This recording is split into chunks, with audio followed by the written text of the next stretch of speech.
Li Mei's Wuxia whispers. Chapter 297. That autumn more than 2 years ago, Uncle Feng Yu had put that bracelet on Su Li's wrist.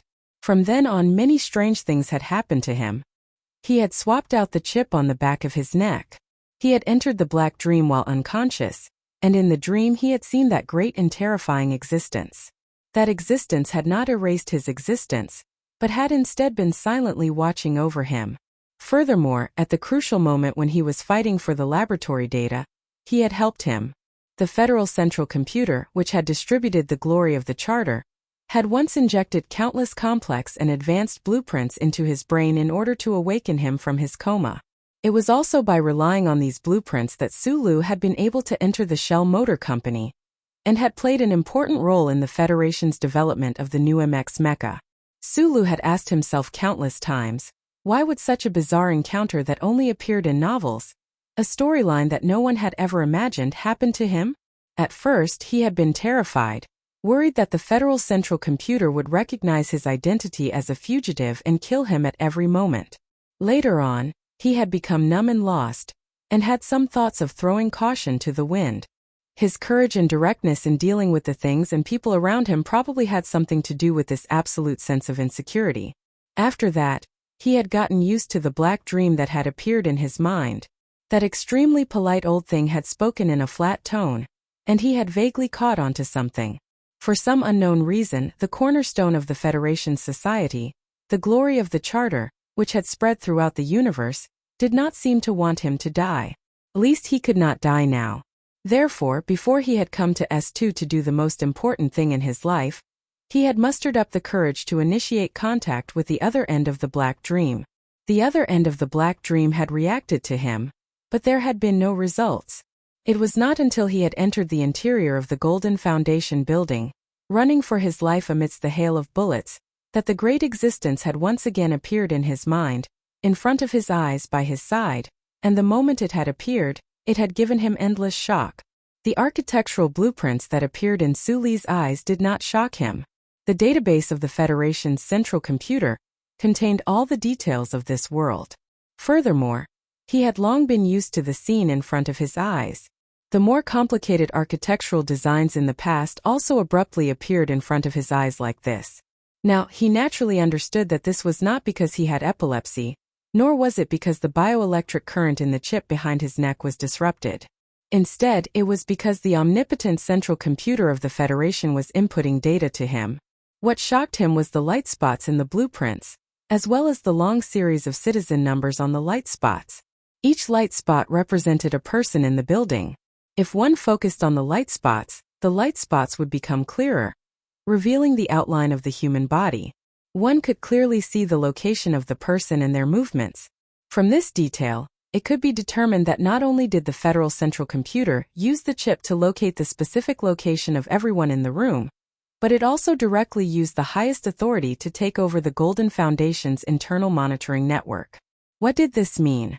This meant that at this time, Su Lu could clearly grasp every detail of the environment around him through his own eyes. The 3 eastern districts of the office were full of thick fog, reducing the visibility to the lowest level.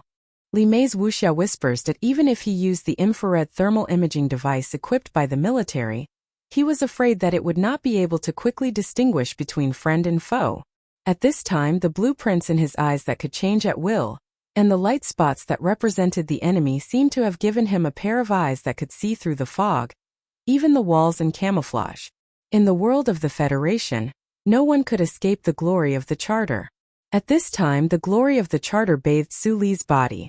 It was as if he had gained a pair of omniscient and omnipotent eyes that could overlook the world from space, capturing every detail and every target. Su Li's body felt a burst of coldness and an incomparably complicated heat. These two completely different emotions intertwined in his heart. He should have been incomparably excited because he had a perspective and ability that no one else in the universe could have, but he also felt endless fear. Why would the Federation's central computer grant him such terrifying authority and ability? What was hidden behind this matter? He had a pair of eyes that could see through everything and control everything. Could he still be considered a human? At the moment of life and death, even the cold and fear disappeared in an instant. With the blessing of the glory of the Charter, With such a pair of eyes that could see through everything, he might not have to die now and could finish the task at hand. Thinking of this, Su Li's whole body was hot and his face was pale. His narrowed eyes narrowed slightly as he stared at the empty fog in front of him. His body trembled slightly. In the heavy fog, he stood up quietly and slowly took off his shoes, stepped on the debris on the ground, and walked into the depths of the fog. It was not his eyes that could see through all obstacles, heaven and earth, but the three-dimensional map in his left eye. With his subtle movements, the map that appeared in his left eye made subtle adjustments to its perspective, and the virtual blueprints were perfectly consistent with the surrounding environment in reality. To be able to achieve real-time data synchronization and scene reproduction, probably only the omnipresent and omnipotent Federal Central Computer could do it, right? His left eye clearly showed the number of enemies and their positions, and even their movements were clearly displayed. Sulu narrowed his eyes, put a pistol back on his waist, and held the long pistol flat with both hands. He slowly moved and aimed at a point in the depths of the fog. There was dead silence all around. No one knew the position of each other. The very military people did not shoot randomly, but silently blocked all the passages, waiting for the moment when the fog dissipated. The security personnel of the Foundation would never have thought that Sulu had stood up at this time. Sulu silently aimed at the depths of the fog. The cold muzzle pointed at the chaos, and nothing could be seen clearly. However, in his left eye there was a virtual human body that could not be clearer. That person was holding a long gun and vigilantly leaning against a corner of the wall. Sulu pulled the trigger in his hand, and his wrist trembled slightly. The gun barrel made a very low chirping sound, and the bullet shot into the depths of the fog. There was still the sound of cement fragments and plastic fragments falling around, and there was a subtle breathing sound. The light of the light tube above could not penetrate the thick fog, and it was very vague. The gunshot after the noise was suppressed, and in this dangerous environment, it was very difficult to attract people's attention. The bullet shot into the depths of the fog, like a clay ox entering the sea, and there was no reaction.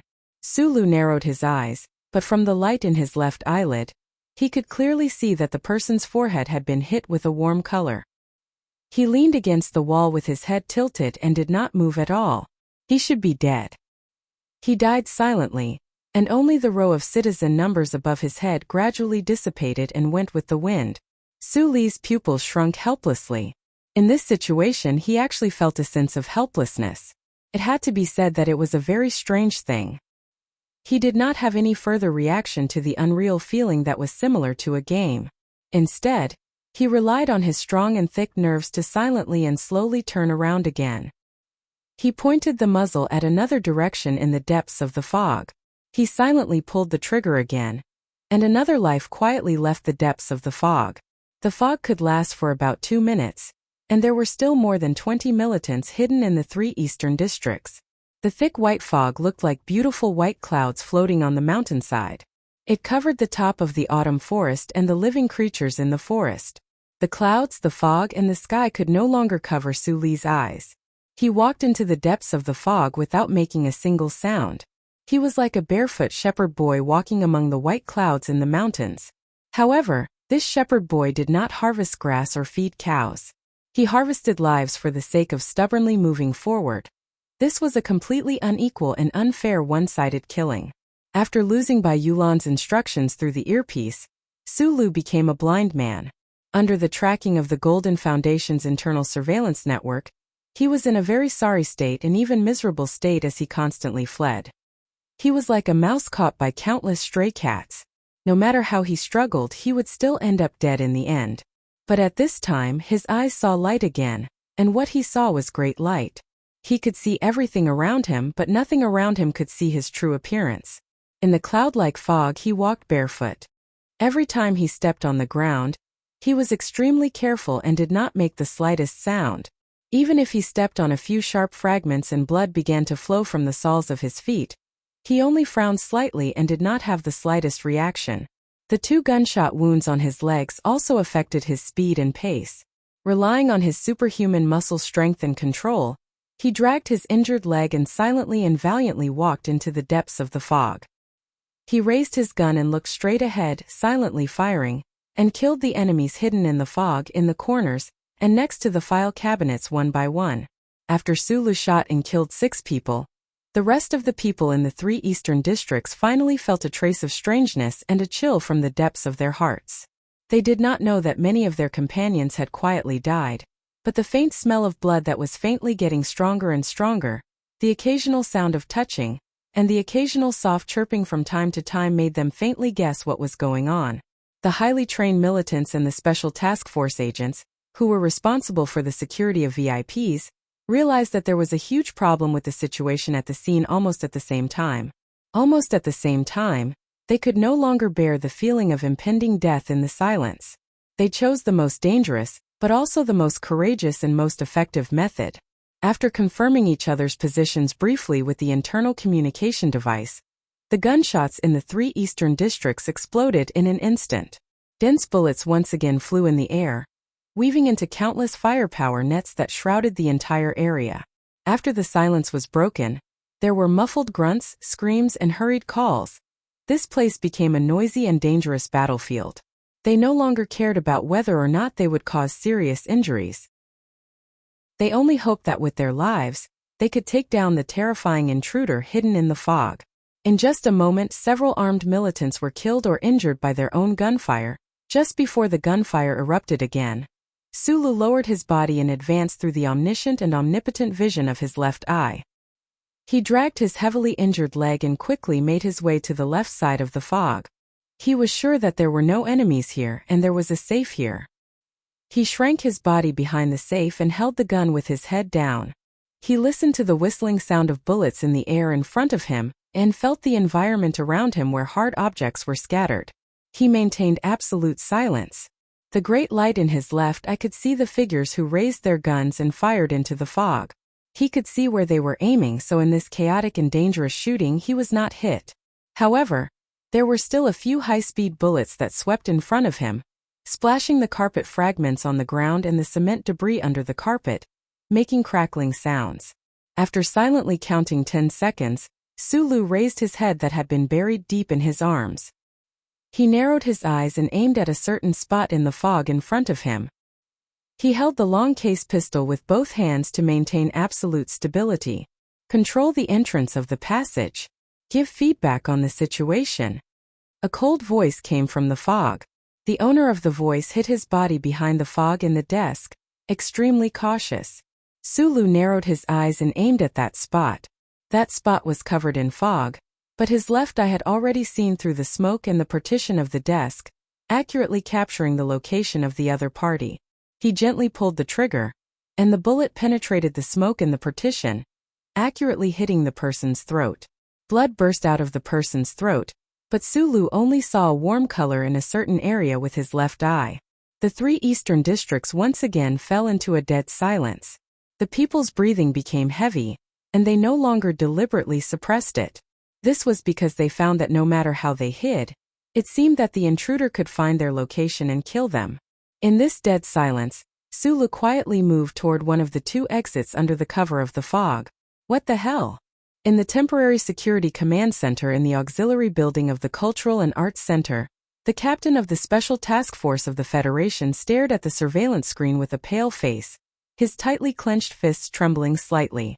7 surveillance cameras faithfully displayed everything that happened in the 3 eastern districts in front of his eyes.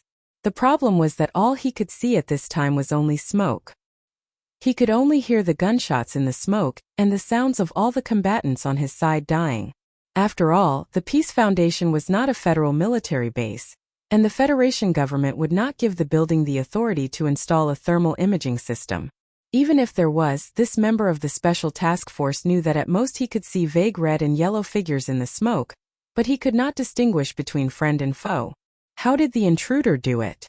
At this time he saw a picture from the corner of his eye. The door of the second exit of the 3 eastern districts flashed, and a guy in a guard uniform with a seriously injured left leg slowly walked out. Although this guy was not carrying the travel bag, the captain of the Special Task Force still recognized him at a glance. His pupils shrank slightly. Since this guy walked out of the smoke, what about the people in the smoke? The target is at the second exit. He forcibly suppressed the coldness and fear in his heart, stared at Sulu on the screen, and quickly issued an order. Block the front of the corridor and flank from the side. Chapter 298. The existence and the glory of the Charter didn't help Sulu enter the Federation Special Task Force's communication channel, so he didn't hear the orders of the Special Task Force officer. He knew that security personnel would appear at the end of the side corridor, but he could see them. At this time, the walls and rooms inside the Foundation building had disappeared in his eyes.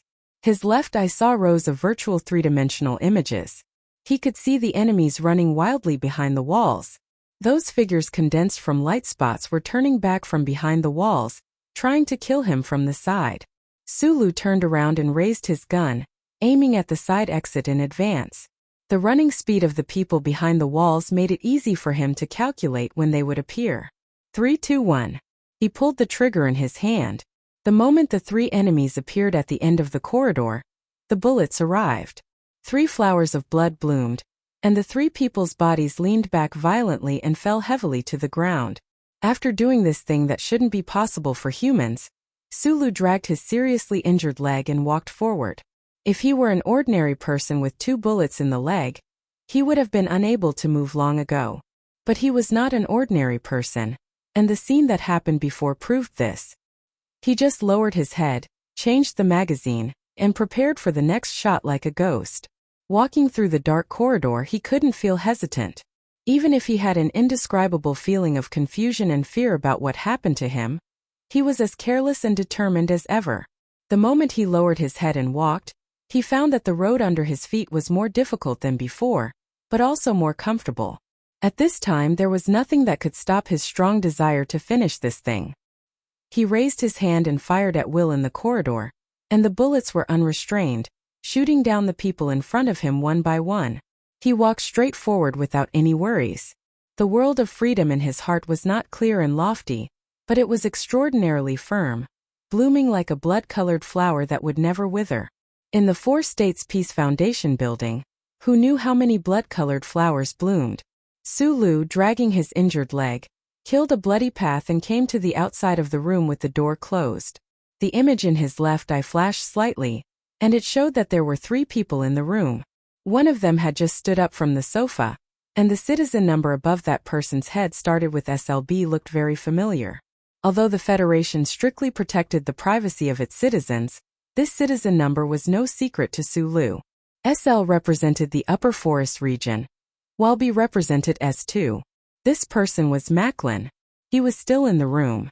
It seemed that after the secret passage was blown up, Suli's speed of breaking through the 3 eastern regions was too fast, so this counselor did not seize the opportunity to leave.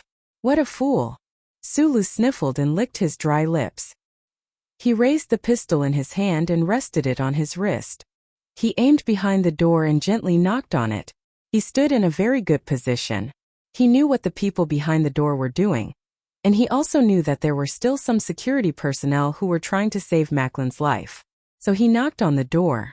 As long as the person behind the door was a little further away from the wall, he could pull the trigger and directly kill that person. But it was clear that the bodyguard who was still with the counselor at the last moment was a very vigilant guy. Probably that person also knew that Sulu seemed to have some kind of strange ability, so he hid his body perfectly behind the wall, and did not give Sulu any chance to shoot through. He's outside. The soldier with a cold expression leaned against the wall and said to Macklin, who was at the door of the office, "Counselor, you must go in immediately and close the safe house." Macklin's white hair was messy on the top of his head. The old politician silently looked at his most trusted subordinate, walked into the bedroom without hesitation, and pressed the button next to him. The sound of heavy components closing faintly came from behind the door. Suli's thick eyebrows twitched. He knew what this meant. In the original plan, he did not expect to be able to do anything before the counselor hid in the safe house. But the clear sound of metal components closing still caused small bumps to appear on his back. He raised the gun and fired 3 shots at the lock of the door at a speed that did not match the rhythm. After a slight pause, he kicked the door open, threw his body forward and rushed in. Before he broke the door, he had already determined the location of that person. While he was in the air, the barrel in his right hand had already opened fire, shooting at the wall on the right, The soldier who had been standing silently behind the wall was still silent and indifferent. Both sides were tightly holding an old-fashioned pistol. There was no epaulette on his shoulder, and there was a sharp military knife at his waist. His eyes were calm as he looked in the direction of the door. The most trusted bodyguard of Macklin was able to break through the layers of defense inside the foundation building. He knew very well that today's intruder was not an ordinary person, so he was fully prepared. He was even prepared for failure. Therefore, when the door was kicked open, he immediately fired a shot. His body, however, turned around at an incredible speed. The barrel of the old-fashioned pistol spewed out beautiful flames, shooting at the black shadow that broke through the door. Puff, puff, puff, puff, puff, puff. The sound of gunshots intertwined and resounded in the luxurious office. Dust and debris flew everywhere, and bullet holes were clearly visible on the walls and the floor. Before the smoke accumulated and the deep holes could rise, the two figures had already wrestled together like two fierce tigers. Sulu did not hit the soldier without epaulettes. The soldier had experienced countless life-and-death gunfights in his life. Although he had the help of the glory of the charter, which gave him unparalleled vision and predictive ability, at the critical moment of life and death, the silent soldier smelled danger in advance. Relying on a soldier's instinct on the battlefield, he reacted and narrowly avoided the soldier's continuous shots. The soldier also did not hit Sulu. Although his evaluation of this intruder had risen to terrifying, he still did not expect that an injured person could actually react like a human when he was about to land on the ground. The moment Sulu landed on the floor, his left palm slammed down fiercely. Relying on the huge force of the rebound, his body was forcibly shaken and bounced forward in the air. The soldier's bullets all brushed past his body and hit the floor. The soldier's pupils shrank sharply. At this moment, he thought of his previous suggestion to the committee member. At that time, he thought that in the encirclement of the 3 eastern districts, even if the Lees of Philadelphia personally came, it would be impossible to break through alone. However, this small-eyed man did it, without any hesitation. The soldier without epaulettes rushed over with a solemn face. His left hand clasped Suli's right hand that was holding the gun, and his right hand holding the gun pressed against Suli's abdomen. At this time, Suli's left hand had already fiercely grabbed the soldier's right shoulder, and the long magazine pistol in his right hand immediately fired. All of this happened in the blink of an eye. The two of them used their excellent military qualities to spring up and fight each other, twisting their bodies together. The soldier ignored the gun in Suli's hand and bravely chose to die together with him. When people were not afraid of death, there were too many methods that could not be used. Sulu, whose right hand was tightly grabbed, passively accepted the other party's invitation to die. He did not have time to think about anything else and subconsciously pulled the trigger. One was muffled, the other was crisp. 2 gunshots sounded almost at the same time, bursting out from the two people's chest and abdomen. The gunfire suddenly burst out in the narrow space. At such a close range, there was no way for anyone to dodge the shots.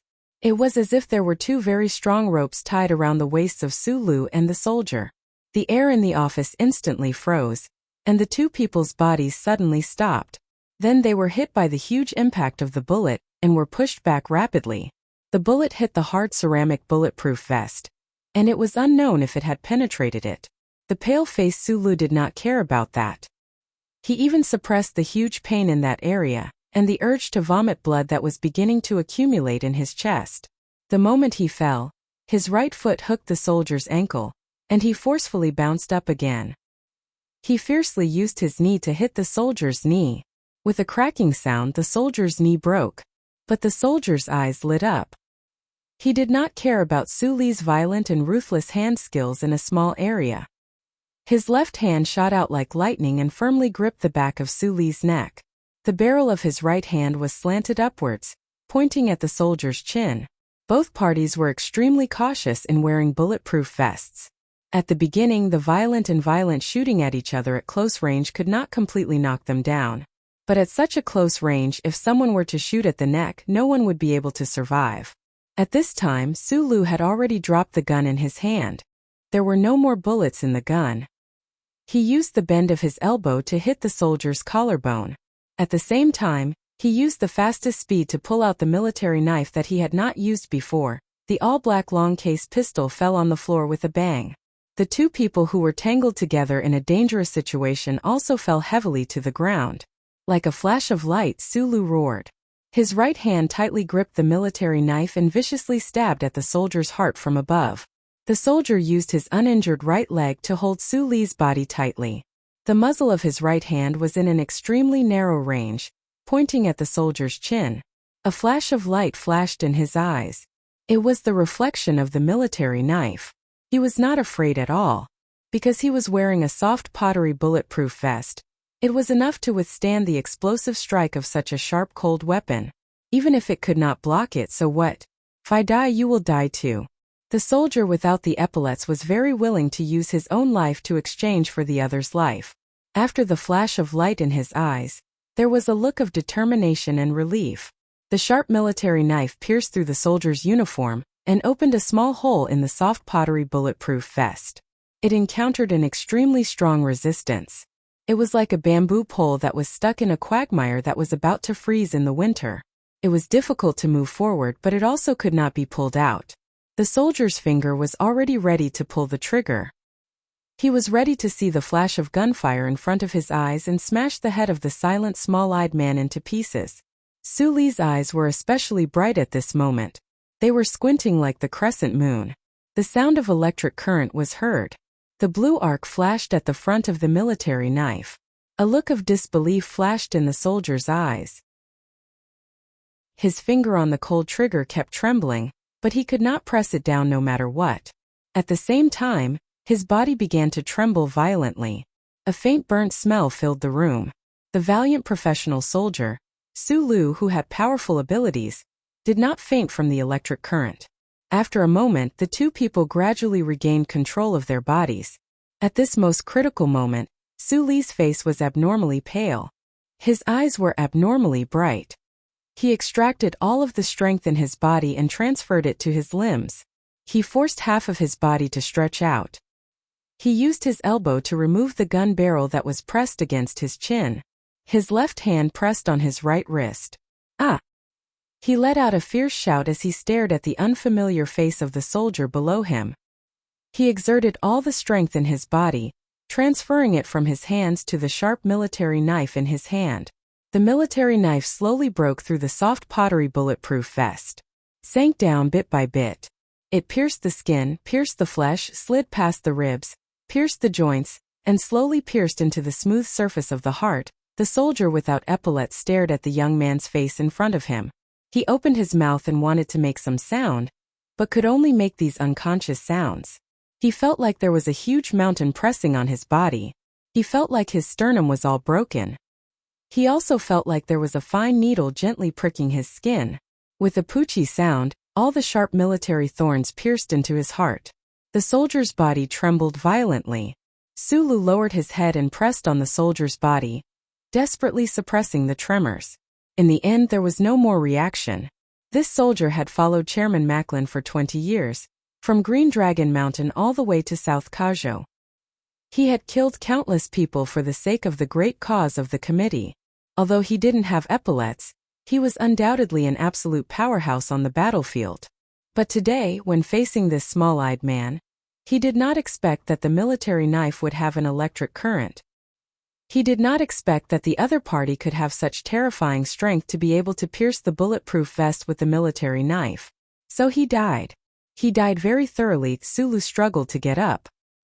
He didn't look at the soldier at his feet who was staring at him with wide eyes and the blood flowing out of his eyes.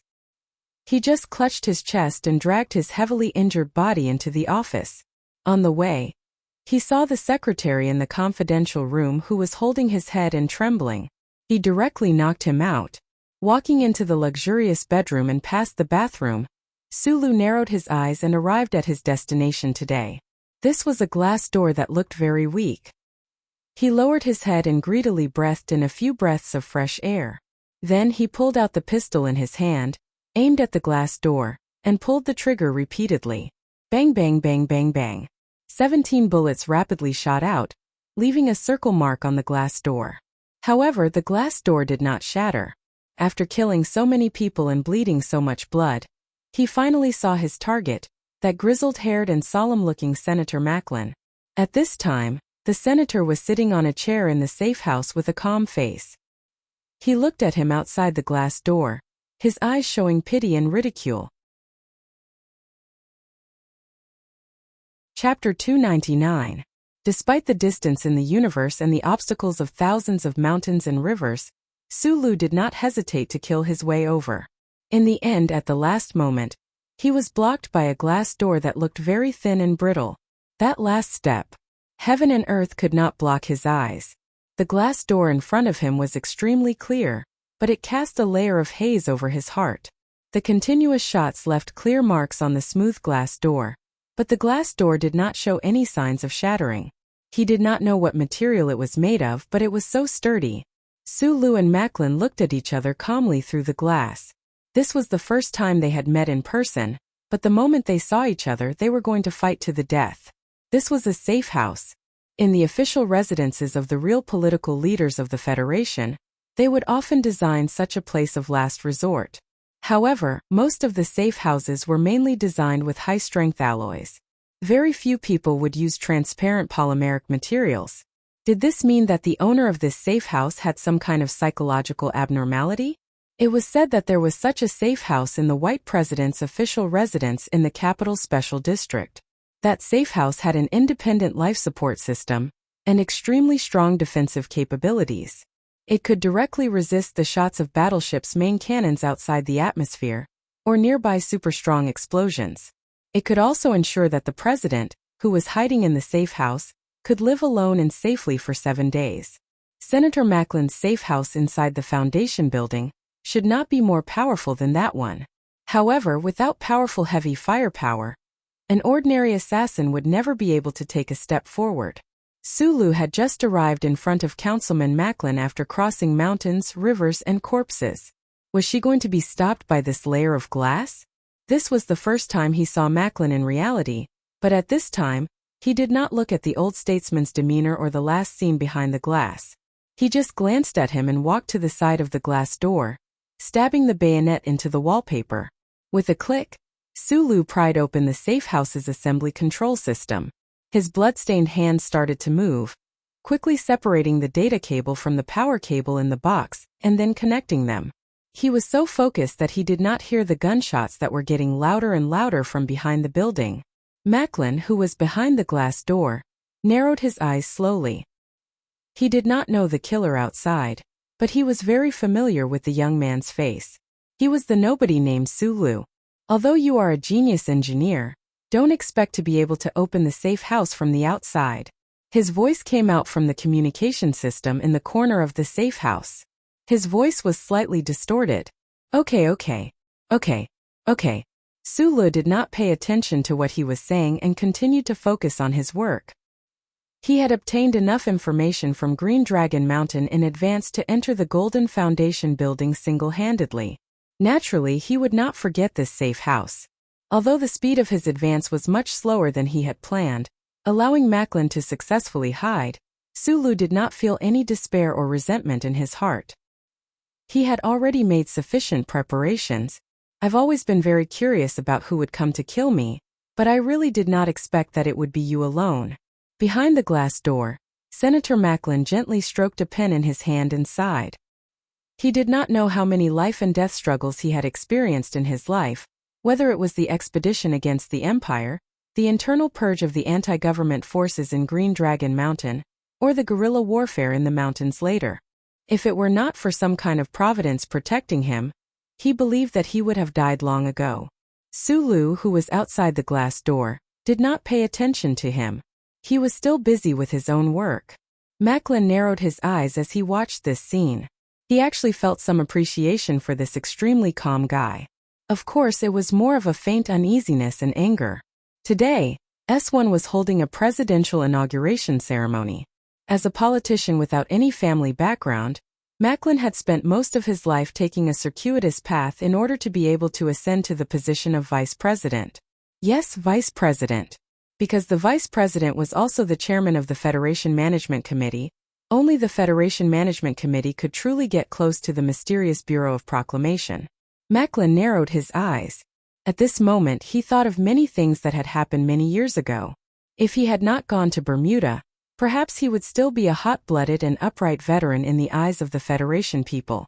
However, destiny was destiny after all, and this was something that no one could change. He did not think that he had failed. He believed that in the history of the universe, no one had been more successful than himself. Although he had not been able to ascend to the highest political throne in the Federation, after operating in the Federation for so many years, he had already obtained what that person had asked for his help to obtain many years ago. Macklin narrowed his eyes and looked at Sulu, who was silently busying himself outside the door. He knew that the other party could not come in at all. As long as the backup forces inside the building or the Federation government's army rushed over, he would definitely be safe. However, he did not feel too much joy at surviving because in the original plan, he was supposed to take advantage of the inauguration ceremony in the capital to go to the faraway Westwoods to visit the frontline soldiers, and then quietly disappear into the universe. All of this had been forcefully delayed by the small-eyed man outside the glass door. Thinking of this, a self-deprecating smile appeared on Macklin's lips. No one in the entire universe could really see through him. If it was the Federation who had discovered his secret, if it was the Bureau of Proclamation who had discovered his secret, perhaps he could accept it a little more. However, it was obvious that Sulu, who was outside the glass door, did not know anything. The mission that he had used his whole life to complete was going to be ruined by the stubbornness and impulsiveness of a young man who did not know anything. Macklin could not help but touch his white hair and sigh in his heart. Sulu, who was outside the door, seemed to have heard the sigh in his heart. He lowered his head and carried on with his work seriously. Suddenly, he opened his mouth and said, "There's something I've been wanting to ask you face to face." It was strange to say that the heroic and cold assassin, the scheming target, had a temporary peace because of the glass door. They could even have a conversation that was extremely difficult to imagine. Macklin looked at him with a smile. "Please ask."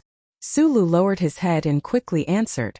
Without looking up, he asked, "You were the one behind the incident in Linhai and the concert, right?" Although countless evidence had already proven that Macklin was the cold-blooded and terrifying mastermind behind the scenes, Sulu still wanted to ask this person face to face. Yes. Macklin climbed up from the bottom. He was able to obtain the support of countless people in the Federation. He was able to walk the line between the government and the anti-government army. He was also able to obtain the help of countless higher-ups in the Federation. To be able to make someone like Zhang Xiaoming follow him to death, he must have a very outstanding side in his unique personality. Therefore, when Sulu asked this question, Macklin smiled and gave an affirmative answer without thinking. Sulu still lowered his head and asked, "Can you face your conscience?" Macklin, who was behind the glass door, after hearing this seemingly naive and childish sentence, became strangely silent.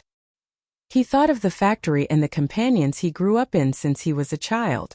He thought of the comrades who bathed in blood with him. But then he thought of the indescribable loneliness and the lofty sense of mission in his heart all these years.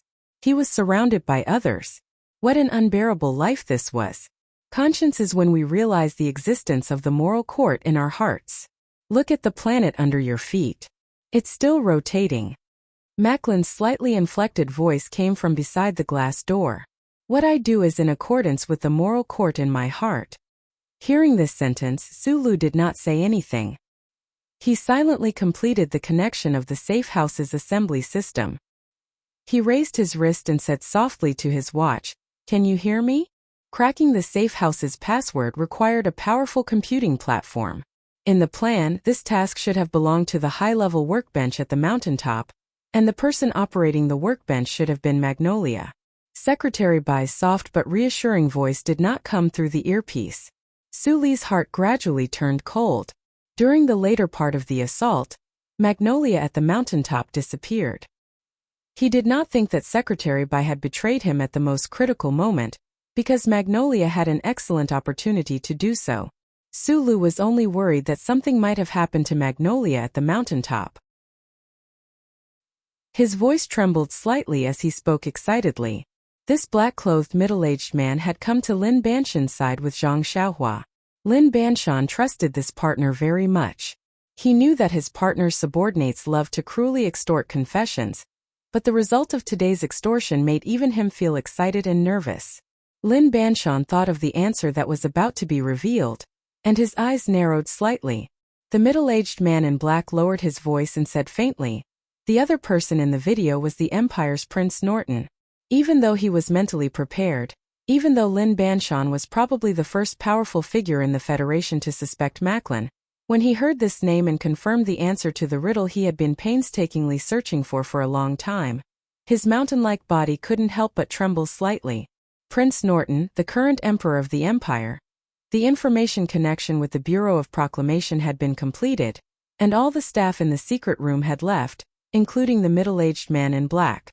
Lin Banshan stood in front of the light screen and looked at the motionless portrait on the screen. He said in a deep voice, "The information is not synchronized, you just need to listen." In the 27th year of the 37th constitutional calendar, Macklin's father died. He received a grant and entered the Faculty of History and Economics of the Capital University. Lin Banshan looked down at the information in his hand and said, "The central computer found the grant to Bermuda, so you asked me to come and help you? I don't have evidence to accuse Macklin of anything now, but I can confirm that in the spring of the 27th year of the constitutional calendar, Macklin went to Bermuda, and under the arrangement of the pirate leader, he met a person. That person could be the Empire's Prince Norton, which is the current emperor of the Empire. I don't know why an emperor would take the risk to come to Bermuda, and you should know that Macklin was just a small figure back then. But today Macklin is a big figure." Lin Banshan lowered his head and said, "He has operated in the Federation and the anti-government army for so many years, I'm worried that the coordinates of the two space passages in the Night Scorpion Nebula and Gary Corridor, the things we want to protect, should still be in his hands. Within the Federation he can't send these things away. All these years, he hasn't left the Federation even once." Lin Banshan raised his head and looked at the motionless light screen. He said firmly, full of murderous intent, "My suggestion is that we don't need evidence. Find Macklin and kill him. I'll remind you one last time, this matter has nothing to do with politics, it only has to do with the Federation," he said with a sullen face, then turned off the light screen and walked out of the office without looking back. "Get ready, we'll return to the Federation immediately," Lin Banshan said gloomily. As the top talent of the 7 major families in the Federation, he knew better than anyone the pedantic and dangerous politics of the Federation. He was very worried that Macklin, an enemy with full political wisdom, would use the historical inertia of the upper echelons of the Federation to find a gap that could be exploited. Chapter 300. In the outskirts of the capital, in the Bureau of Proclamation. Cui Zhedong was 42 years old this year. He was the assistant director of the Bureau of Proclamation of the Federation. He had been in this most mysterious and special organization of the Federation for 20 years. His hair was already white, and his eyebrows were gradually wrinkled. The relaxed working environment should not have caused him to age so quickly, but the old director with the surname C always had a habit of throwing everything to him. The heavy pressure and tedious affairs were almost crushing him to the point of suffocation. He sat in front of his desk and watched the extremely cold voice of that guy on the holographic screen. He could not help but sigh softly. He felt that there were a few more wrinkles on his forehead, and a few more strands of white hair. Although he had experienced countless major events in the Bureau of Proclamation over the years, major events that the citizens of the Federation might never know, when he heard this report today, he still could not help but feel a little cold in his heart. The universe was so big, but the Federation and the Empire just had to bump into each other.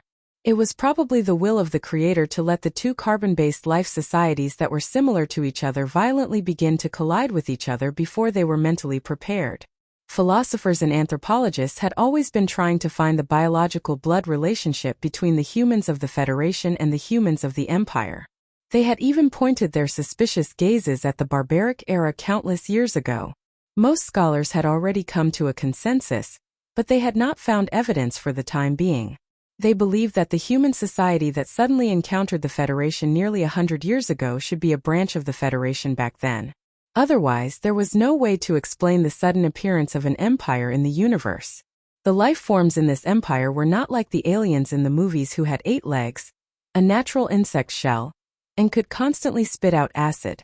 Instead, they were like the people in the Federation. They could walk, think, fall in love, be angry, and hate. Director Choi Judong's assistant stared blankly at the file in his hand. He looked at the picture of Senator Macklin on the file, and felt as if his body had fallen into an ice pit at the North Pole. It was incomparably cold. The two sides had been at war for decades and had long formed an irreconcilable blood feud that could not be resolved. However, who would have thought that as early as a few decades ago, the empire had already created such an unbelievable situation? Choi Judong stood up and walked to the window. Looking at the busy staff in the lobby downstairs, he couldn't help but frown. The people from the Westwoods military district who went to Bermuda had not returned with any news yet. The records of the human trafficking from more than 60 years ago might have been destroyed long ago, and the biological samples that the special forces of the 2nd Military District took the risk of digging up graves in Green Dragon Mountain to retrieve were still on their way. In S2, the Bureau of Proclamation had sent out a special team. They had already made a preliminary comparison of the biological samples from both parties. They could basically confirm the Bureau of Proclamation's suspicion of the senator. But the problem was that this was a serious matter. Even with the Bureau of Proclamation's superior status in the Federation, if they could not obtain ironclad evidence, it would be difficult to convince the government to do anything. The hall was in a state of panic. In order to deal with one of the most inconceivable sequence events in the history of the Federation, the Bureau of Proclamation established a special task force for the first time. The reason why the old director with the surname Yoon wanted to establish this special task force without the government's knowledge was because the target they were investigating, whether it was within the government or lower-level organizations, had an unimaginable number of partners and fanatical supporters. In order to keep it a secret, the Bureau of Proclamation's secret investigation was even hidden from the President's official residence and the Federation Management Committee. It was also because of the need for secrecy that the Bureau of Proclamation, which was usually only responsible for collecting information and never carried out specific tasks, showed a rare lack of fluster this time without the full support of the Federation Investigation Bureau. The office door was pushed open, and a member of the Special Task Force hurriedly walked in. He frantically flipped through the files in his hands and said, "The target has left S2 today and is heading to the front line of the Westwoods to visit the army." "Going to the Westwoods? I'm afraid he'll have to escape on the way." A chill rose in Choi Judong's heart. He waved his hand to signal for the staff member to leave. Then he picked up the phone in his hand and dialed a number. In front of the Parliament Hill in the capital Special Administrative Region, President Pabre's 10-minute speech had not been long since the inauguration ceremony of the President of the Federation began. The guests and ordinary people on the stone steps carefully listened to every word with excitement and calmness. No one noticed that a strange atmosphere had already enveloped the viewing platform. The big shots in the upper echelons of the Federation seemed to be disturbed by a certain piece of news. Although they immediately calmed down, the deep eyes of those old faces flashed with a different light. The first big shot to know that the S2 Peace Foundation building was attacked was the director of the Federation Investigation Bureau. In the eyes of the crowd, the white-haired director looked down, as if he didn't know anything. In fact, he was very clear about the reason for the strange situation at the presidential inauguration ceremony. In fact, he was the first person in the capital city to know about the S2 assassination. At this moment, the phone in his pocket vibrated. He leaned on his walking stick and left the viewing platform in a senile manner. Accompanied by his subordinates, he walked toward the back of the platform. He did not seem to care about the gazes that fell on him at all. It was as though this was not a presidential inauguration ceremony, and President Pavel was not giving a speech. The old director held the phone and listened silently for a while, then slowly said, "How long has Sulu been in there?" 14 minutes. 27 seconds. On the other end of the phone, the assistant director gave an extremely accurate answer. "Well, it seems that we can't count on him anymore." The old director heard the answer, slightly lowered his eyes and said, "You think he will escape? He was scheduled to leave S2 today, but the problem is that we don't know where the spaceship he prepared is." On the other end of the phone, Choi Jedong said in a low voice, "And his identity is special." The Bureau doesn't have any evidence yet, so it's not convenient for us to directly issue orders." The old director was silent for a long time, then said, "The Bureau of Proclamation's words are the evidence." On the other end of the phone, Cui Zedong didn't say anything, and just listened quietly. "Comb through all the aircraft that left S2 today. If Medellin really wants to leave," the old director's voice paused for a moment, "just shoot him down." After the phone call ended, the old director looked back at the Parliament Hill in the cold winter. His eyes slowly fell on the lady on the viewing platform, and then he frowned and looked at the so-called big shots on the platform. These big shots who liked to play politics only knew that Medellin was assassinated, but they didn't know what Medellin meant to the Federation. A hint of mockery flashed in the old director's eyes. To him, as long as the Bureau of Proclamation started paying attention, no one in the Federation could avoid the glory of the Constitution, and that was the same for Senator Medellin, who was well aware of the political shortcomings of the Federation. All the military officials and important figures were gathered in the capital of S1, and Medellin took advantage of the presidential inauguration ceremony to leave. He was really a smart guy to the bone. Without the military's orders, who dared to stop Medellin from leaving? If that person really went into the depths of the vast universe, who could stop Medellin's return? Director C sighed softly, shook his head, and walked toward the Federal Fleet Commander, 3-star General Hong Yuliang. If the Bureau of Proclamation wanted to forcibly seize the temporary command authority of the fleet and shoot down Medellin's spaceship, they would at least have to give this strong woman a heads-up. Of course, Director C also knew very well that without a trial, the Bureau of Proclamation would have to pay a heavy price after killing a senator, a highly popular vice presidential candidate, and this price would most likely be his early retirement. However, he did not hesitate at all. The Emperor of the Empire had used that senator to toy with the Federation for so many years. As the director of the Bureau of Proclamation, he felt endless shame.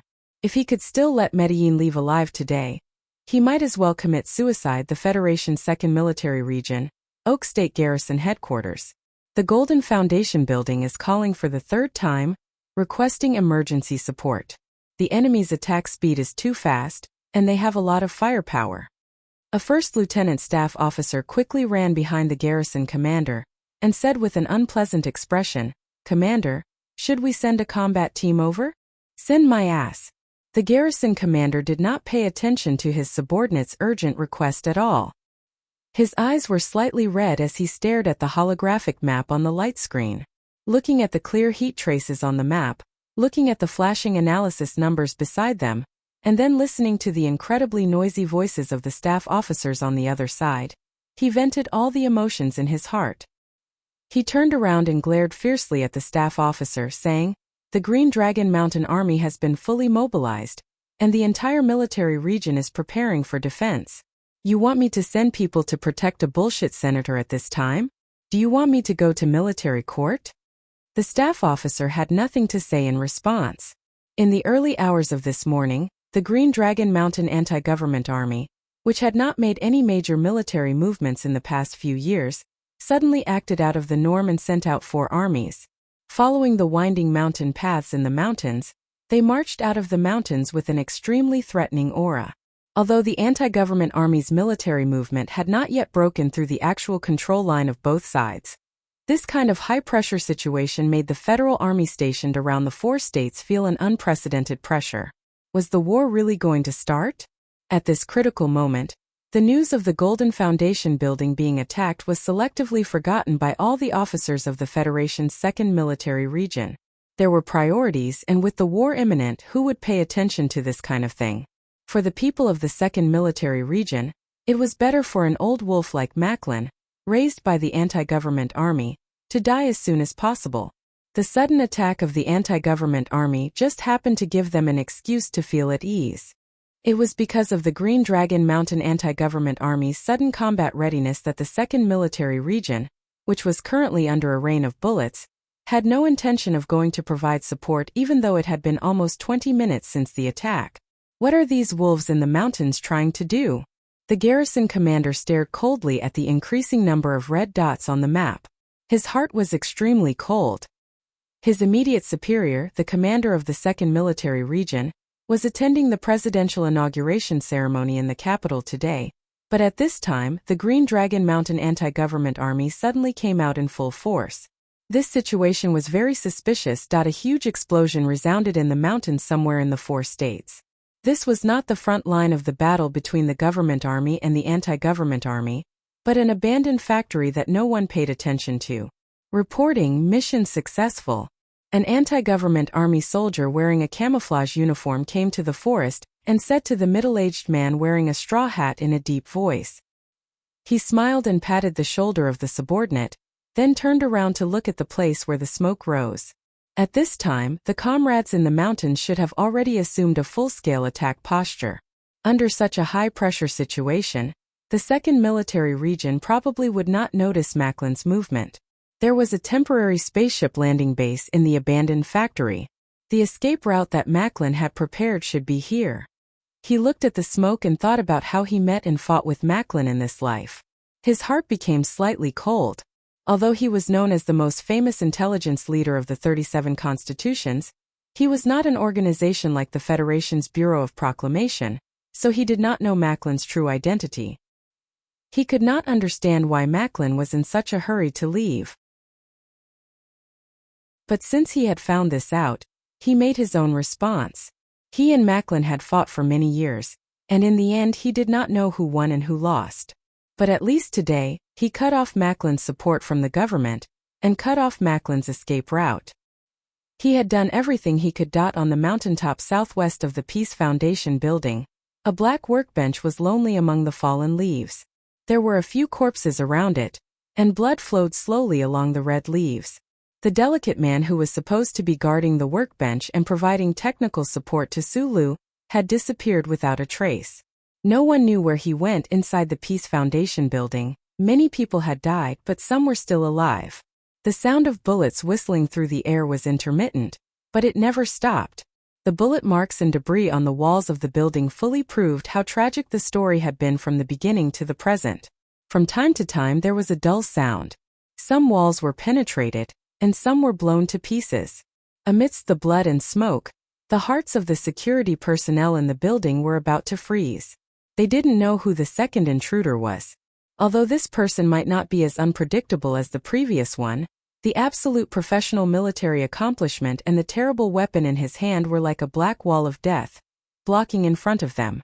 Shi Qinghai, who was covered in blood, was holding a 37 brand cigarette and an ACW as he stood guard in front of the last tunnel in the East 3rd District. There were shiny bullet shells in front of and behind him, as well as a suitcase that he carried with him. The ACW trembled violently, spewing gunfire. His lips, which were holding the cigarette, were a little pale and trembling. He did not know how long he could hold on.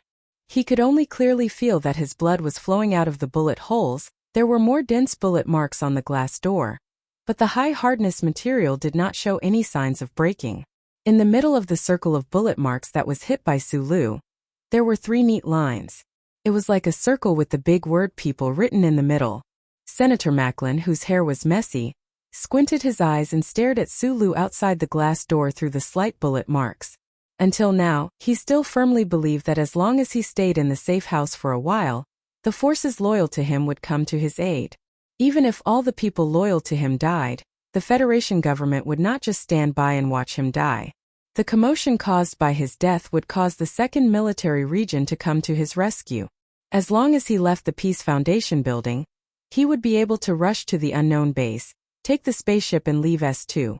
During the long journey to the West Woods, he would quietly disappear from Bermuda and return to his hometown. This would be a long journey home. What awaited him would be unprecedented achievements and a warm welcome from his family. However, this councilman didn't expect that there were many people who didn't know his true identity, but still used all their strength to try to keep him here or kill him for some ridiculous reason.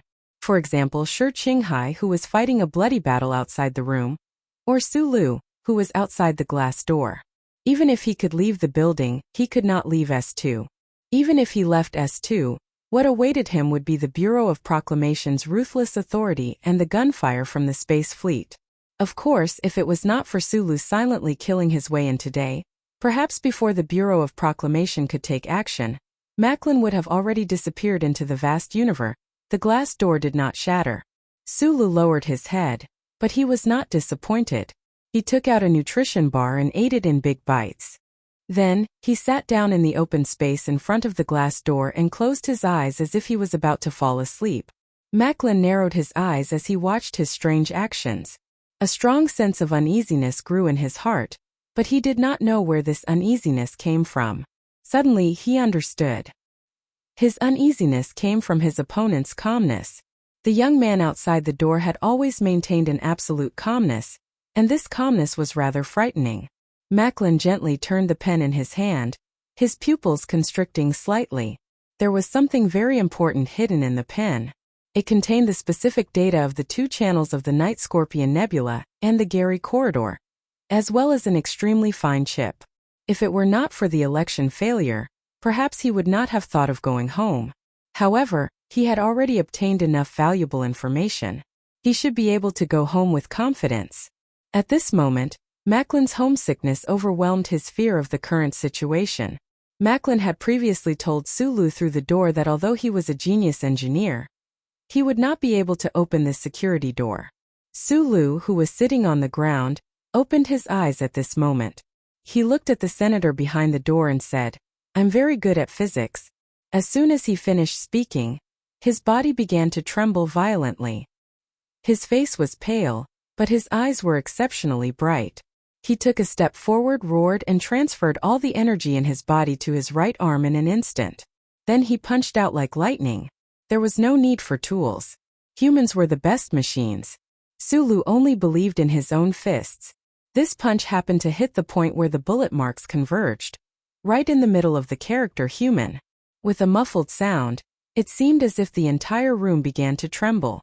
Following the sound of paper tearing, a crack suddenly appeared on the extremely hard glass door that even bullets could not penetrate.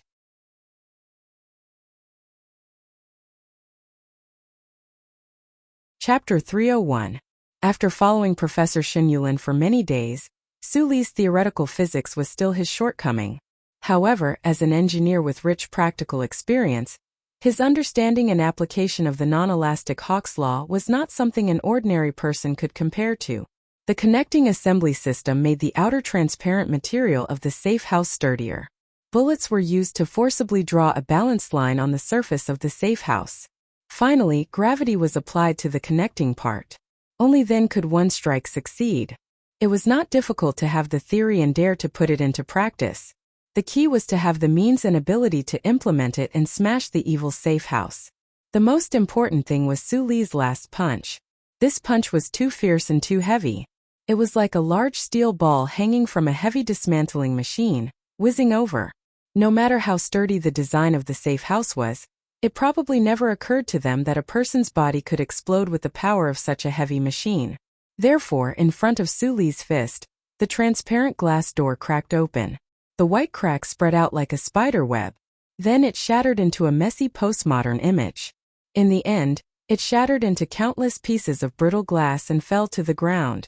It was like thousands of piles of snow piled up between the two of them. With such an inhuman strength, Suli's right wrist snapped. His face was pale, but his squinted eyes were unusually bright. Without a trace of pain or hesitation, he walked into the door. His military boots stepped on the thousands of piles of broken glass and snow, making a rustling sound. Just as the glass door shattered, Senator Macklin's eyes, which were as calm as a lake, also shattered into pieces. The tranquil luster dimmed for a moment before dispersing in all directions. Because of the unimaginable abnormality in front of him and the approaching death, it disappeared from his old and tired black eyes. When a boy wooed the girl he liked by the Rose River, he would probably think of his peers in the movies. Those Casanova with big noses or small noses cheering for him. The young people who participated in the high school joint examination would definitely think of countless outstanding seniors or the best cheaters in the school to cheer for them. When the last soldier in the frontline tunnel in the Westwoods held a cluster bomb and fearlessly charged at the dynasty's tanks in front of him, he would definitely think of many heroes, such as Li Pifu. Those who acted bravely for a just cause. Thinking back to those who acted bravely for a just cause in the past, those who did not care about their own safety, perhaps they did not have the time to think too much. People would habitually use a lot of mental things to boost their courage and confidence before doing something big. Sulu was also an ordinary person, and he was no exception. However, when he stepped on the glass and came to the front of Senator Macklin, he did not think of anything. Sulu did not expect Macklin to look like an old man with one foot in the grave. The look of despair on his face was like that of a person who deserved sympathy. He did not think about the consequences of killing Macklin. He did not think that it was a human life. Sulu did not think about the consequences of killing Macklin. He had watched this person for a whole year. He was a little tired and wanted to give up. However, the pictures of the dead children in Charter Square made him pick up the idea again. Perhaps it was because he thought for too long on the bench behind the snow, so he did not think about anything today. He did not need to think. Carrying his travel bag, he killed his way into the heavily surrounded Golden Foundation building and killed his way to the old man. Some people thought too much and did too little. Sulu would do it after he thought it through. He was just an ordinary person. At this time he did not even know Macklin's true identity. What a small person like him did would have a great impact on the Federation. He raised the gun with his left hand and pulled the trigger. After entering the building, everything was going according to plan. However, there was a huge problem in the middle. But from the way Sulu dealt with the matter of the safe house, under the premise that he had enough information, he was a very calm person who could come up with a plan. So, at this time he was sure that there was still one bullet left in his gun, the last bullet. However, the shot did not go off. The tough guns in Team 7's armory finally had a problem for the first time, but it happened at the most critical moment. Sulu mumbled something vaguely. Blood was flowing from the corner of his mouth. He threw the gun in his hand to the ground. At this moment, Macklin's slack eyes quickly closed and regained their luster. He had experienced too many moments of life and death in his life, but there was not a moment as shocking as when Sulu pulled the trigger between his eyebrows. However, when this moment disappeared, the experienced and tough Macklin was ready to seize this last chance. He did not try to take out the gun in his pocket to shoot. This was because what had happened before made him very clear that the small-eyed man in front of him had an unparalleled and terrifying strength in these aspects. Macklin reached out the pen that he had been holding in his hand and handed it to Sulu. He said in a hoarse voice, "I think you should need this very much." Until now, Macklin was still thinking about why this person called Sulu wanted to kill him. If it was to avenge the girl called Zhang Xiaoming, but Zhang Xiaoming was not dead. This experienced and ruthless Macklin would never have thought that Sulu wanted to kill him because of some old things that he thought were not worth mentioning in the eyes of the big shots in the Federation, such as Lin Hai and the concert. He had always thought that Sulu had invaded the Golden Foundation building and wanted to kill him for other reasons. There was some great interest involved. Perhaps he was representing the will of Lady Tai, or perhaps he had some conflict with those guys in Green Dragon Mountain. Therefore, Macklin handed over his pen and was ready to negotiate with him in a hoarse voice. Sulu looked at the pen in front of him and was slightly stunned. He thought to himself, should I say thank you? I want to kill him now, but he still wants to find a convenient person for me? He was so calm and indifferent in the face of death. Although this Macklin was an unforgivable person, it still made him feel a little emotional. No one, not even the history books of the Federation in the future, knew that this was actually just a misunderstanding. Suli's face was expressionless. Perhaps this was the only way to calm his emotions. He took the pen and stabbed it in silence. The black, expensive ink pen had a hard alloy tip at the front end. It drew a dark ray of light in the air, like a knife that the orphans of Donglin would play with on the muddy ground.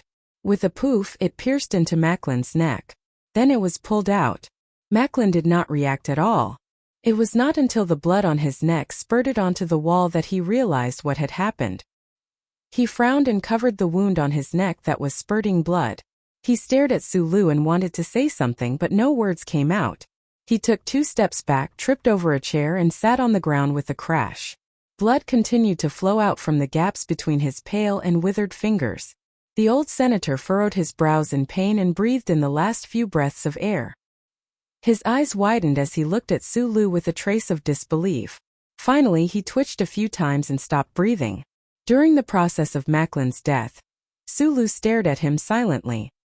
He stared at his face, his eyes, the fingers on his neck that were covering the wound, and the blood that was oozing out between his fingers.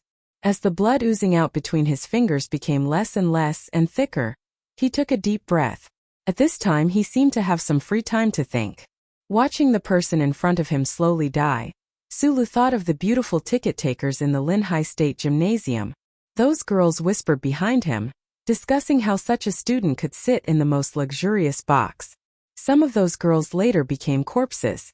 Sulu had seen it with his own eyes when he was on the run with Taizun. He thought of the concert in Mountain Four States. He thought of the children who died at the age of 6 or 7. He thought of the children's innocent and young faces when they died and slept. He thought of their families and the few people in Charter Square. Sulu watched Macklin die. His left eye could see ghosts at this time. In the hologram in his left eye, the string of citizen numbers that had been floating above Macklin's head shattered and then disappeared like the previous door. When he saw this scene and confirmed Macklin's death, he lowered his head and gently breathed. Breathe the air without you. How fresh this air is. However, like a balloon that had been filled with air, he exhaled a mouthful of turbid air. The goal of meditating without sleep was achieved. Suli's mind couldn't help but feel a little lost. In an instant, the injuries that were suppressed by his strong willpower all broke out. He had been hit by many bullets. Although the hard ceramic bulletproof vest had protected most of his vital parts, he had been bleeding all the way here. He was already extremely weak. His previously forgotten broken right wrist was also starting to feel waves of sharp pain. Sulu moved his sore and stiff body with difficulty, leaned against the wall next to him, and slowly sat down. I in the capital special district of Planet S1 far away, in front of the sea of people in front of the Parliament Hill. The people who participated in the presidential inauguration ceremony looked excitedly at the dark-faced president on the stone steps. President Pabre's speech had come to an end. The overwhelming words, the sonorous and powerful words, and the promises that were not too complicated but were exceptionally powerful, were like countless bells that struck the hearts of the citizens who had placed endless hope in the new Federation government. The guests on the viewing platform had smiles on their faces as they respectfully and courteously watched President Prabal, who was waving his arms. However, what they were thinking was completely different from what they were thinking about during the solemn inauguration ceremony. The old director of the Bureau of Proclamation slowly closed the phone in his hand. Thinking of the news he had just heard, a smile appeared on his aged lips. The smile was full of endless relief. Macklin was dead. It's good that he's dead. I'll have to write Macklin's words in the future. From the beginning of the design, it was to have Sulu use the pen to kill Macklin, so he had to arrange for the last bullet to go wrong. The reason for this was that he felt that perhaps Macklin would not do anything personally, but he could use orders to frame people and harm many people. From the bottom of his heart, he was not an official of the pen, so it was more appropriate for him to die with the pen. That paragraph also wanted to explain that many things could be negotiated. Many people would think so, but Sulu had never thought about this problem. He was more direct. I originally thought that I would have to wait until 9 o'clock to write this chapter. Fortunately, I was in a good mood. Although my body is quite weak, I wrote it much earlier. At this time I went to eat and then put on more clothes to keep warm. Speaking of which, it's only October, but the temperature is lower than I've ever experienced in my life. It's still the old saying from a long time ago. China is too big and the difference between the North and the South is too big. The Federation is also very big.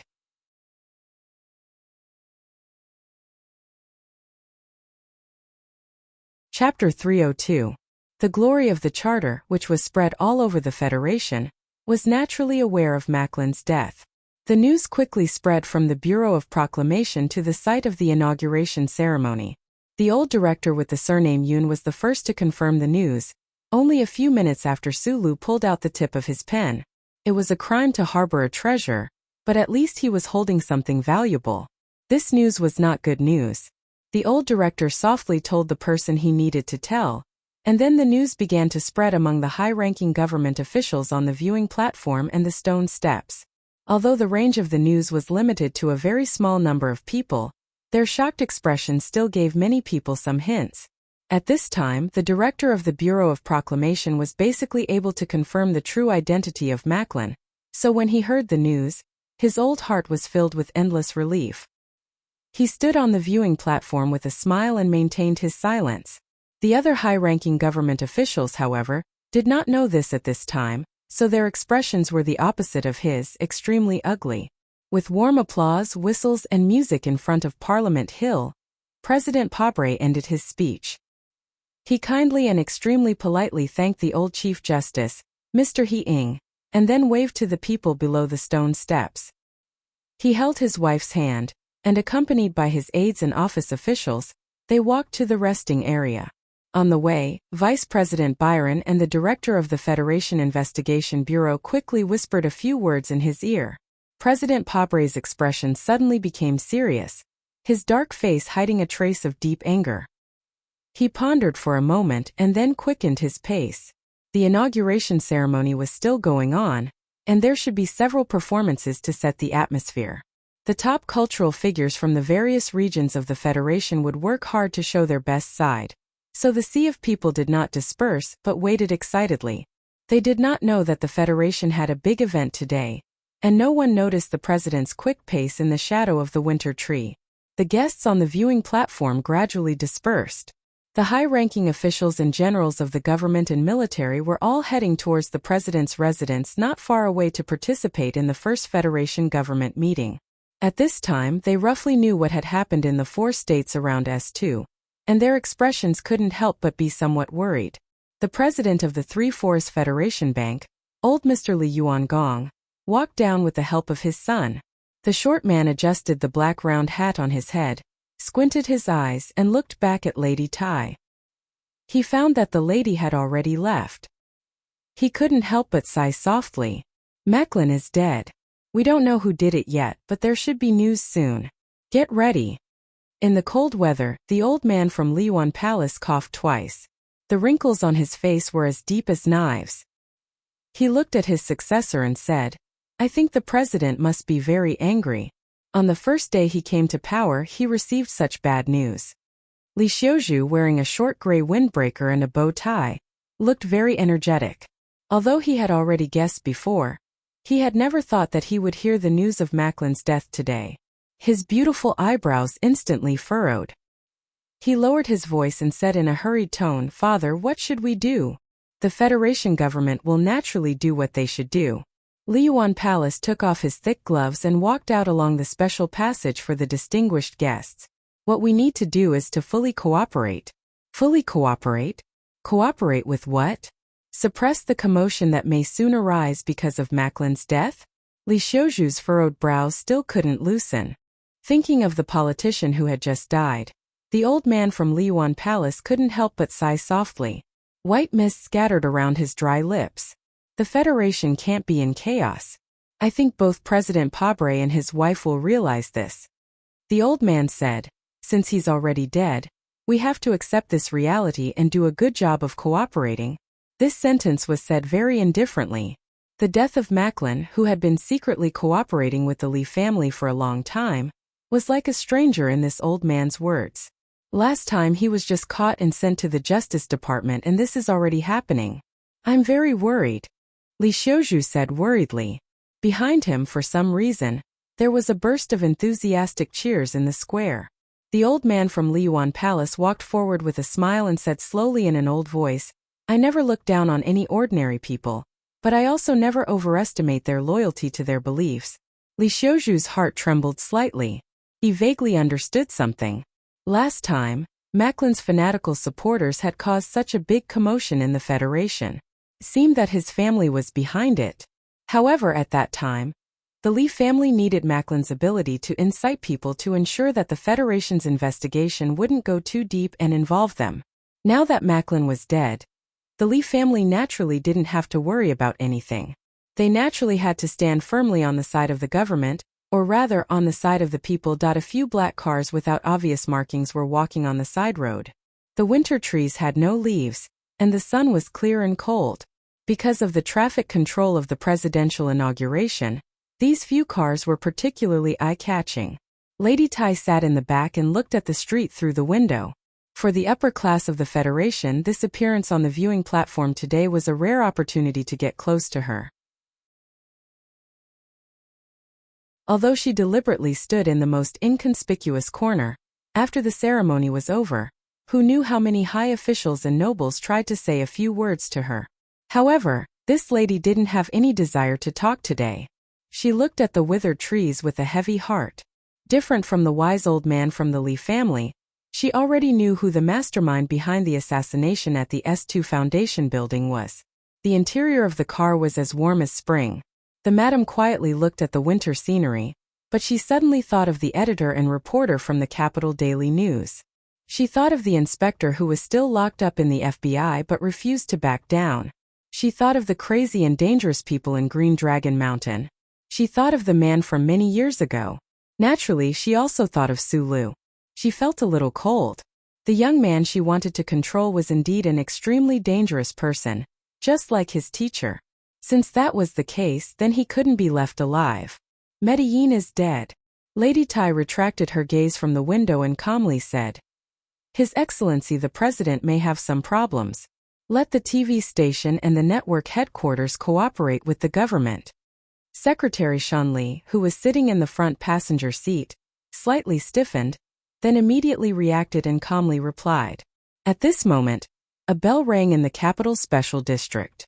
The clear and distant sound of the bell passed through a few blocks and was then filtered by the thick glass of the black car, becoming somewhat dull and deep. President Pabre's motorcade had already arrived at the president's official residence. The former president, Mr. Sieg, was waiting for them on the lawn. The highest authority of the Federation had begun to be handed over. According to the historical custom of the Federation, the bell next to Charter Square began to ring. Lady Tai listened to the bell with a calm expression, but in her heart, she was thinking, who is this bell ringing for? Sulu leaned against the wall, his face pale. His fractured right wrist hung over his knee, and the ground around him was a mess. Today he had used all of his energy and squeezed out every drop of strength in his body. With the help of that great existence, he was so lucky, or perhaps crazy, to achieve his goal. The moment he fell, all of his injuries and exhaustion exploded, causing him to sit on the ground. He was so weak that he couldn't even lift a finger. The gunshot wounds on his body were very serious, but what really drained him was the final blow. A year ago in the underground parking lot of Linhai Stadium, he had valiantly kicked a military mecha, causing him to vomit blood and fall to the ground from the recoil. Today he was much stronger than he was then, so he could still hold on, but he couldn't continue with the rest of the plan. Listening to the increasingly sparse gunshots outside the room and the scattered footsteps that gradually approached the door, Sulu lowered his head, speechless. The door was knocked open, and a person covered in blood rushed in. The first thing this person did after coming in was not to shoot at Sulu, but to push all of the furniture around the door behind the door, including 2 extremely heavy safes. Sulu raised his head, and with just one glance, his eyes lit up.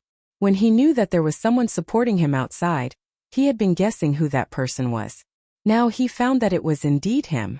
Shi Qinghai, whose face was covered in blood, turned around and saw Macklin's body on the ground. He was slightly stunned.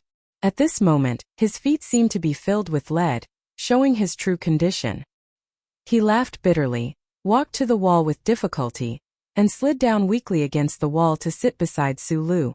Sulu spat out a mouthful of blood, but it was spat on his clothes. He turned his head with difficulty, looked at this guy, and said in a hoarse voice, "I was hoping that you could get me out." Police sirens sounded around the Golden Foundation building. The police had rushed over. The Federation Investigation Bureau and more powerful departments had finally arrived. Even if all the security personnel inside the Golden Foundation building were killed by the 2 of them, it would be harder than climbing to the sky to escape now. "I was hoping that you could get me out." Shi Qinghai lowered his head and scolded with a smile. His chest was heaving up and down. He had already thrown the ACW outside because he had run out of bullets. After blocking for Sulu in the building for so long, his body was already full of scars. It had to be said that this fierce person, who was trained by the 1st Military Academy and the Green Dragon Mountain Anti-Government Federation, was extremely capable and lucky to be able to survive until now. Suli's plan did have a final escape plan. But at this time, the 2 people sitting against the wall had already used up all their energy in the previous brilliant battle. They didn't leave any power or escape route for themselves, so they didn't have the ability to carry out the final plan. Of course, if they hadn't put in so much effort and fought so valiantly before, they wouldn't have been able to do it in front of such a tight defense. Sulu looked down at the bracelet on his wrist, laughed bitterly, and coughed violently, coughing up 2 puddles of blood. The 2 people looked up at each other, shook their heads at the same time, and smiled in relief. This time, there were countless fully armed combatants inside and outside the building. Not far away, the roar of armed helicopters could be faintly heard. The police headquarters and the investigators of the Federation Investigation Bureau had already confirmed the life and death of Councilman Macklin from the Bureau of Proclamation, so they didn't choose to attack immediately. Instead, they waited outside the building, trying to find a way to be as safe as possible. Of course, you have to use a sniper for an assassination. You brat, you only knew how to kill your way in. And now I'm going to die with you. Tell me, how are you going to compensate me? Shi Qinghai said as he coughed. His handsome face was full of blood, and there was a terrible wound on his left cheek, looking extremely hideous. Sulu glanced at him and smiled with difficulty. At this time, he was probably sure that there was a problem with Magnolia. He was killed by that guy and Mr. Shi was killed by him. Since I've killed you, then I'll compensate you with a son. Sulu lowered his head and wiped the blood on his lips. He smiled and said, "You probably don't know, but Zhou gave birth to a son for you.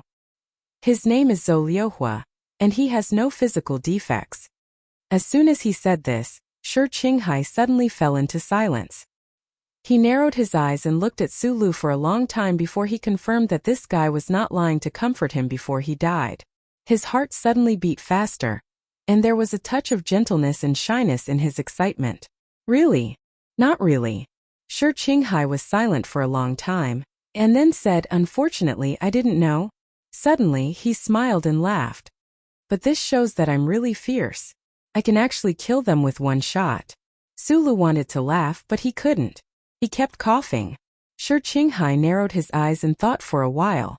Then he took out a pack of 37 brand cigarettes with trembling hands, and lit them up with trembling hands. He didn't have the calm and steady feeling he had when he was killing people in all directions. He took 2 deep breaths and then passed one over with trembling hands. He found that Sulu didn't take it. Then he noticed that Sulu's right wrist was twisted, and there were several wounds on his left arm that were bleeding. Shi Qinghai shook his head and put a cigarette between Sulu's bloody lips. "You really shouldn't have come," he said. Sulu held the cigarette in his mouth and said vaguely, "I wanted to come, so I came." The ashes of the cigarette fell and mixed with the blood on his chest. Shi Qinghai narrowed his eyes and looked around the office. He noticed that there was a painting hanging on the wall. It was a freehand painting of a splash ink lotus, and the style was dripping and fierce. He couldn't help but be puzzled. He murmured, "That guy Macklin, where did he get so much righteousness from?" Sulu raised his head with difficulty, and squinted his eyes to take a look. He thought about what Macklin had said behind the door about conscience, and was puzzled by it. Only then did he remember that the pen he had used to kill Macklin was still tightly held in his left hand. He loosened his fingers and let the blood-stained pen slide to the ground. He said, "I used this pen to kill him. I thought that if you could escape, I would leave it as a souvenir for you. Don't think of anything good." Shi Qinghai reached out and grabbed the pen with difficulty. He looked at it curiously and suddenly said, "I don't know if the government will allow me to leave this pen to my son as an inheritance." "Don't think of anything good," Sulu answered weakly with his head down and the cigarette in his mouth. "Zhou didn't find another man, did she?" "No, I kept an eye on her for you. Why do I feel a little guilty? I found another woman. But I didn't know, so it's not wrong, right? Hey, when did you become so close to her? I don't think I know her that well." Oh, this is another long story. The inside and outside of the Foundation building was heavily guarded. Blood and bullet marks filled the building. Countless fully armed combatants were holding guns and occupying all the passages. They surrounded the room. Maybe in the next moment they would rush in and kill the 2 powerful terrorists. However, the 2 people who made them feel like they were facing a great enemy were no longer able to fight. They were sitting next to Macklin's body, smoking a 37 brand cigarette and talking about some very boring things. "I just heard the sound of a bell. Shi Qinghai took the half-burned cigarette from his mouth and said lightly. The filter of the cigarette was full of blood. Oh, what time is it? Sulu lowered his head and said purely subconsciously. Shi Qinghai looked at him helplessly and said, I heard the death knell for us. As soon as he finished speaking, gunshots rang out. The glass window on the right side of the senator's office was instantly shattered into pieces. Then a smoke bomb was shot in. In the chaos, a few Special Forces members dressed in black slipped down from the sky and pounced in like a few fierce tigers. There were also several big holes in the wall because of the explosion. Countless fully armed combatants flooded in. Very unprofessional. Shi Qinghai murmured a few times and confirmed that smoking cigarettes was indeed not as good as smoking cigarettes. Although Su Li's left eye could still see through the smoke and see the movements of the intruders, he couldn't do anything and was too lazy to do anything. Whether it was him or Shi Qinghai, they had no bullets and no strength. Even the blood in their bodies was about to run out. Don't move. Hands up. With a few loud shouts, the smoke gradually dispersed. Countless black gun barrels were pointed at the two people sitting against the wall at close range.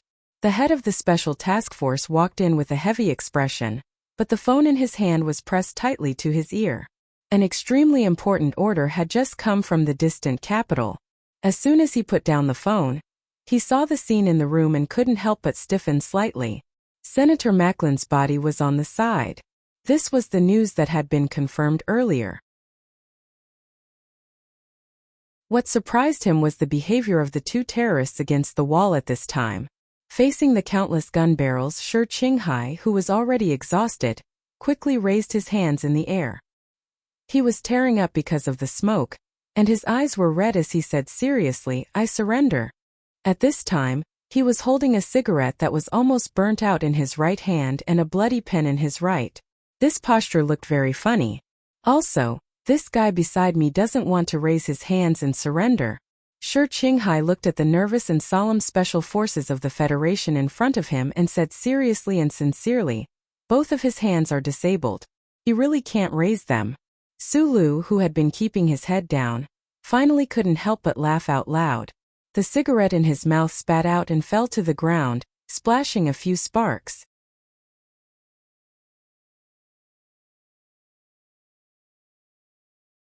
Chapter 303. The Emperor never disappeared. He just changed his clothes a few times. George Carlin in the late spring of the 68th year of the constitutional era. There were many buildings hidden in the lush forest at the northern end of Swanang State. In the early morning, loud slogans and uniform footsteps could be faintly heard coming from the field behind the mountain. Sometimes, the muffled sound of gunfire could be heard coming from the ground. This was originally a branch of the General Assembly base under the Ministry of National Defense of the Federation. 70 years ago, it was transformed into a military training base. During the war between the Federation and the Empire, there were countless brilliant military heroes who had received rigorous training here. The largest joint anti-terrorism battle exercise of the year had just concluded at this training base last week. At the end of the competition between the four military regions, there might not be a real winner, but the senior generals of the military were very pleased that they had picked out the best of the best from the soldiers who participated in the maneuver. For them, these young soldiers who performed well in the exercise were the most powerful reserve force of the federal military. Therefore, after the exercise ended, these officers who were listed by the Ministry of National Defense did not return to their original units. Instead, they stayed at the training base. In the depths of the base, there was a building covered with ivy. It looked extremely inconspicuous. The conference room on the third floor was dark. One could faintly hear the sound of heavy breathing and smell the faint smell of men's sweat, but nothing could be seen. The only light came from the hologram in front of the conference room. It seemed that many people were watching a movie, but no matter how much the Federation soldiers paid attention to discipline, they would not be so silent when watching a movie. In the dark conference room, other than the smell of breathing and sweat, there was no sense of a person's presence. The light on the hologram passed through the smoke that filled the conference room and slowly dispersed. What was playing now was indeed not a movie, but a surveillance video marked as top secret. The video was a bit blurry, and the timestamp in the lower right corner showed that the video had taken place about 5 months ago, in the cold winter of January. In the video there was a guy wearing a guard's uniform, wearing a hat and dragging a travel bag, walking inside a building. Because this person had his head down, his face was hidden under the shadow of the hat, so no one could see his true appearance.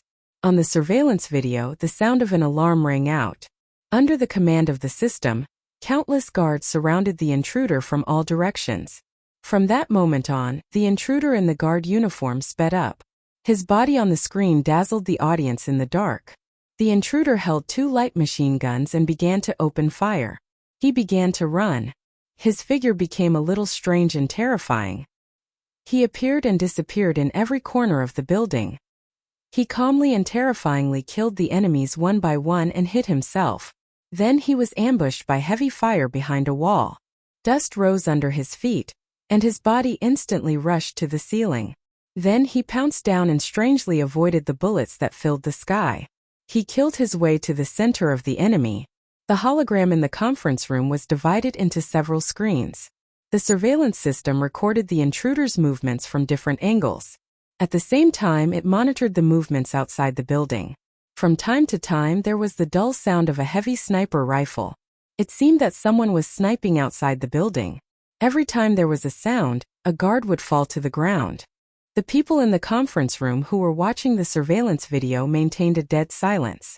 Except for the sound of breathing and the occasional sound of smoking, there was dead silence. The screen was filled with smoke. The intruder was obviously forced into a desperate situation. But for some reason, he stood up coldly and fearlessly. Under the cover of the smoke, he quietly walked toward the direction marked as the exit of the 3 eastern areas. The silent pistol in his hand seemed to be guided by God. Through the heavy smoke he aimed at the enemy in the corner and gently pulled the trigger. At this point, the silent conference room finally had some more sounds. The sound of chairs moving could be heard. Perhaps the people who were watching the video could no longer control the shock in their hearts. As the surveillance video played, the auxiliary holographic screen on the side continued to explain the breakdown of the tactical actions. Data indicators flowed like a waterfall. The route of the invaders, the trajectory analysis during shooting, the time spent in each section, and the cooperation between the installation of the bomb and the acquisition of intelligence were all dissected. It was extremely naked. The surveillance video on the hologram finished playing. The lights in the conference room were turned on. There was still not much noise in the spacious conference room. Some of the officers in dark green military uniforms with different stripes on their shoulders were still squinting their eyes as they looked at the hologram. It seemed that they couldn't understand what they had just seen. More officers began to reach for their pockets, took out cigarettes, lit them, and stuffed them into their dry lips. For a time, the smoke in the conference room was thicker than before. It was extremely suffocating. These ace soldiers from the major military regions of the Federation smoked in silence. While thinking about the purpose of the training base to let them watch this video, they couldn't help but doubt the authenticity of the previous video. In the surveillance video, although the tactical movements of the ordinary-looking young man in the guard uniform did not appear to be very professional, the choice of every attack he made was so clean and efficient. Coupled with this person's inconceivably powerful actions, these attacks were extremely sharp and powerful, making the people who watched this video feel a deep sense of awe. There was also the sniper who rushed into the building later. He was also an extremely fierce person. Although not all the officers who watched the video recognized that the heavy big gun was the legendary ACW, the weight of the gun indicated on the auxiliary screen made them admire this slender guy who was able to carry a heavy anti-material rifle weighing 21 kilograms and climb walls and drill holes. Not to mention this person who guarded the entrance of the 3 eastern areas in the end. He actually used the anti-material rifle as a heavy machine to block the firepower. If the previous sniping outside the building showed that this sniper was absolutely excellent in military training, then this person later relied on the anti-material rifle to block the 3 entrances. It could only be said that this person played with guns to the point of ecstasy. This person was admirable, but what about that person? He actually calmly walked forward in the smoke like he was playing a game. He raised his hand and killed a person. Not to mention that he didn't have a thermal imaging system. Even if he did, it was impossible to perform this kind of movie scene in the environment created by the military smoke bomb. This was not something that a human could do. Therefore, some officers began to doubt the authenticity of this video. That a female captain walked up to the podium in the conference room. She frowned and glanced at the officers who were smoking silently below the podium. She waved her hand in front of her, as if she wanted to drive away all the choking smoke. Although she was not in a good mood, in front of the treasures of the major military regions and the echelon officers who were focused on training by the federal military, she couldn't lose her temper. She had to lower her head and began to follow the instructions given by the superior. Her slender fingers lightly touched the terminal, and some pictures appeared on the hologram. The pictures were some pictures of some corpses and some damage on the wall after the force was applied. The female officer used the cursor to point at some of the bloody parts in the pictures and said in a clear voice, "The first victim's throat was completely broken under the heavy blow. The second victim's forehead was hit hard. His skull was broken, and his blood vessels burst. According to the postmortem, the strength of this person's right fist reached. The hardest part of the human body was the skull. How much strength would it take to break a human skull and break the blood vessels inside with one punch?" The officers in the conference room, who had just shaken off their shock and were about to discuss a few words with each other, couldn't help but be shocked when they heard the value reported by the female captain. They sat up straight and looked at the hologram with a serious expression. "This is the third victim. You can look at the data analysis. When he fired the gun, he still maintained an instantaneous speed of 11 meters per second without slowing down. You can also think that he didn't aim, but in fact, according to the report of the laboratory of the first hospital, this person's instantaneous reaction speed value has already broken through." The female captain finished the data analysis report and walked down the podium. The soldiers from all over the Federation squinted their eyes, and the cigarettes in their hands burned more and more brightly. At this time, they probably believed that the surveillance video was probably real. The Department of Defense wouldn't gather all the elites of the army in one place and fake so much data and images just to play a joke on the major military regions. In the back row, there was an officer with a gentle expression who had been silently looking at the hologram. He was not like the other officers who were shocked or frowning. At this time, the chief of the training base wearing a pair of glasses walked up to the podium. The middle-aged Major General coldly looked at the officers below the podium and slowly said, "What you saw and heard before is top secret of the Federation. You should know very well what you should do. You can discuss, but only within the scope of this conference room." The conference room was silent.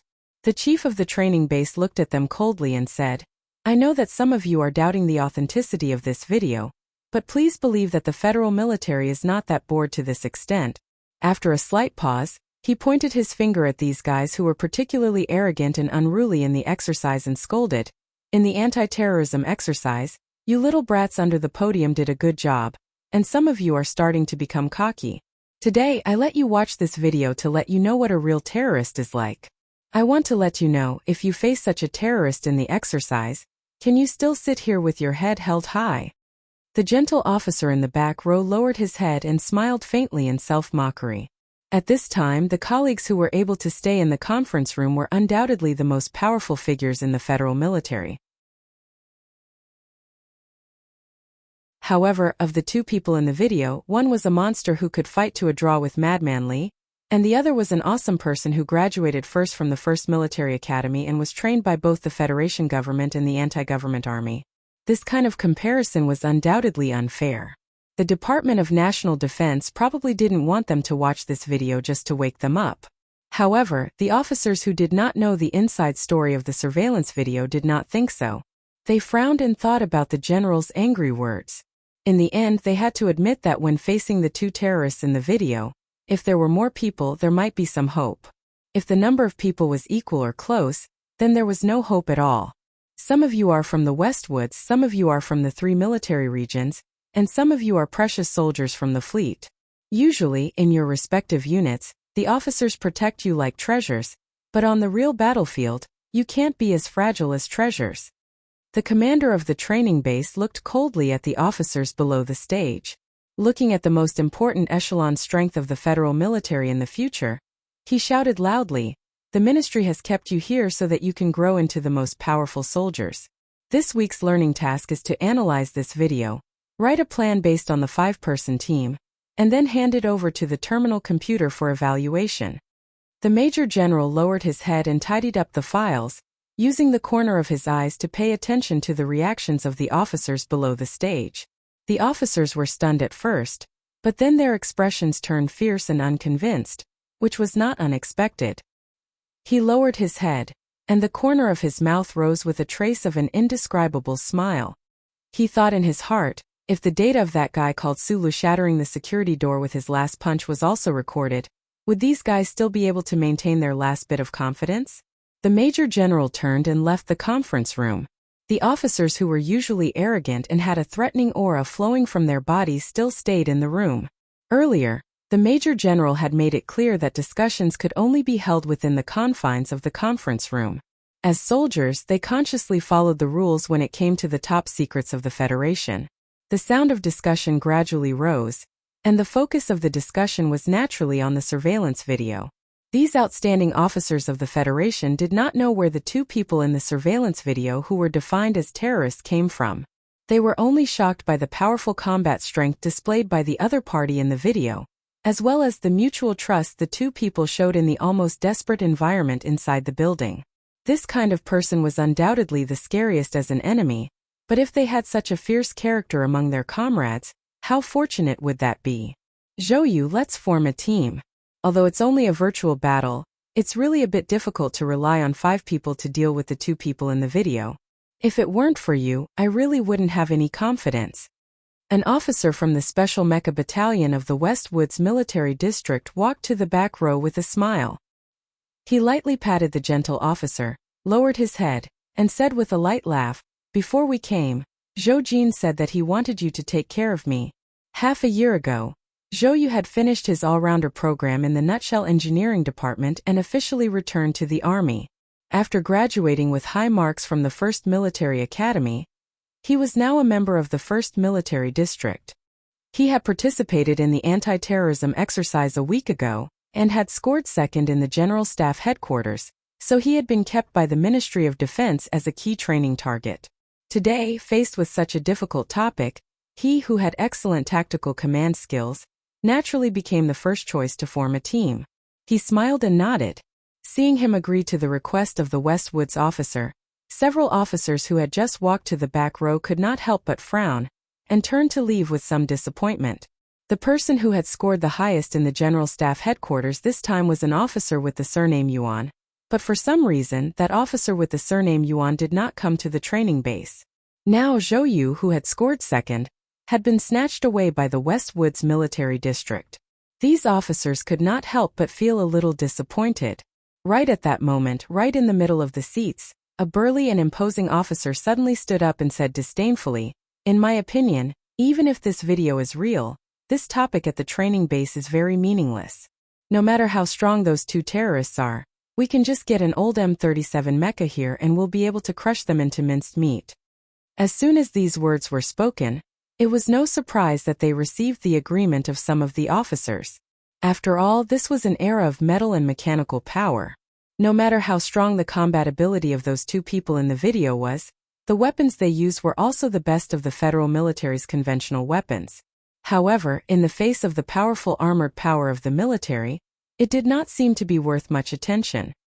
Hearing the word mecha, Zhou Yu, who had been copying the topic with his head lowered, slowly raised his head. A rare trace of reminiscence appeared in those usually calm and gentle eyes of his. At that moment, he thought of the old moon base, the peak of Mount Kaki, the little white flower mecha standing on the edge of the cliff, and that fellow inside the mecha. Zhou Yu looked at the proud fellow in the middle of the seats, and could not help but look at him with pity. If this fellow knew that the person he did not think highly of could operate a mecha to defeat that crazy Lees of Philadelphia, would he still rely on his identity as a Special Forces mecha pilot to express his disdain for that video? Capital Special District Linyuan. Zhou Yu did not choose to sit in the bamboo house today. Although she really liked the flowing water there, the floating leaves on the water, the white mountain night lights outside the window, and she also really liked the atmosphere when she and Sulu used to sit in the bamboo house and chat, the matter she wanted to discuss today was very important, so she chose the safest private room in Linyuan. It was probably only in a place like Linyuan, under the eyes of people like Lin Banshan, that she did not have to worry that the matter she wanted to discuss today would be overheard by the Federation government, the military, or that madam she had always respected. You know that my life at home isn't that good right now. I'm not an elder brother, and I don't have a real job. After my dividends are put into the fund every year, the amount of money I can control on my own is not more than 10 million. Beside the table, the man wearing an expensive jacket had a gloomy expression on his face. In the past, this gloomy expression had long been replaced by the mental and physical exhaustion of the past few months. Zhou looked at the two green arowana swimming slowly in the fish tank. Her figure had recovered very quickly after giving birth, and today she wore a bright red gown. It was not tacky at all. Instead, because of the trace of coldness between her brows, it made her look exceptionally elegant. The second successor of the Li family. Even if you are about to be stripped of your right to inherit the family, I think that you still have something in your hands these past few years. She turned around, looked coldly at Li Xiaotong and said, "You've already invested 500,000 in him. If he dies just like this or is forever locked up in that place where no one knows, then this greatest investment of your life will forever be a failure. Since that's the case, why don't you take a gamble? You should know better than me what level of game this is. This is not a place where money can be used, unless the important figures at that level have their own ideas." Li Xiaotong looked at the delicious food on the table, but he didn't have the heart to raise his chopsticks. In a low voice he said, "Although your father is already sitting in the position of Minister of Defense, the strength of your words in front of the madam is getting smaller and smaller." Zhou sat back in her seat and lowered her eyelids slightly. A chill flashed across her beautiful face. "I know that the higher-ups have already begun to move, which is why I asked for your help. The day before yesterday, a video was played at the training base. I keep feeling that this means that some of the big shots in the military want to test something."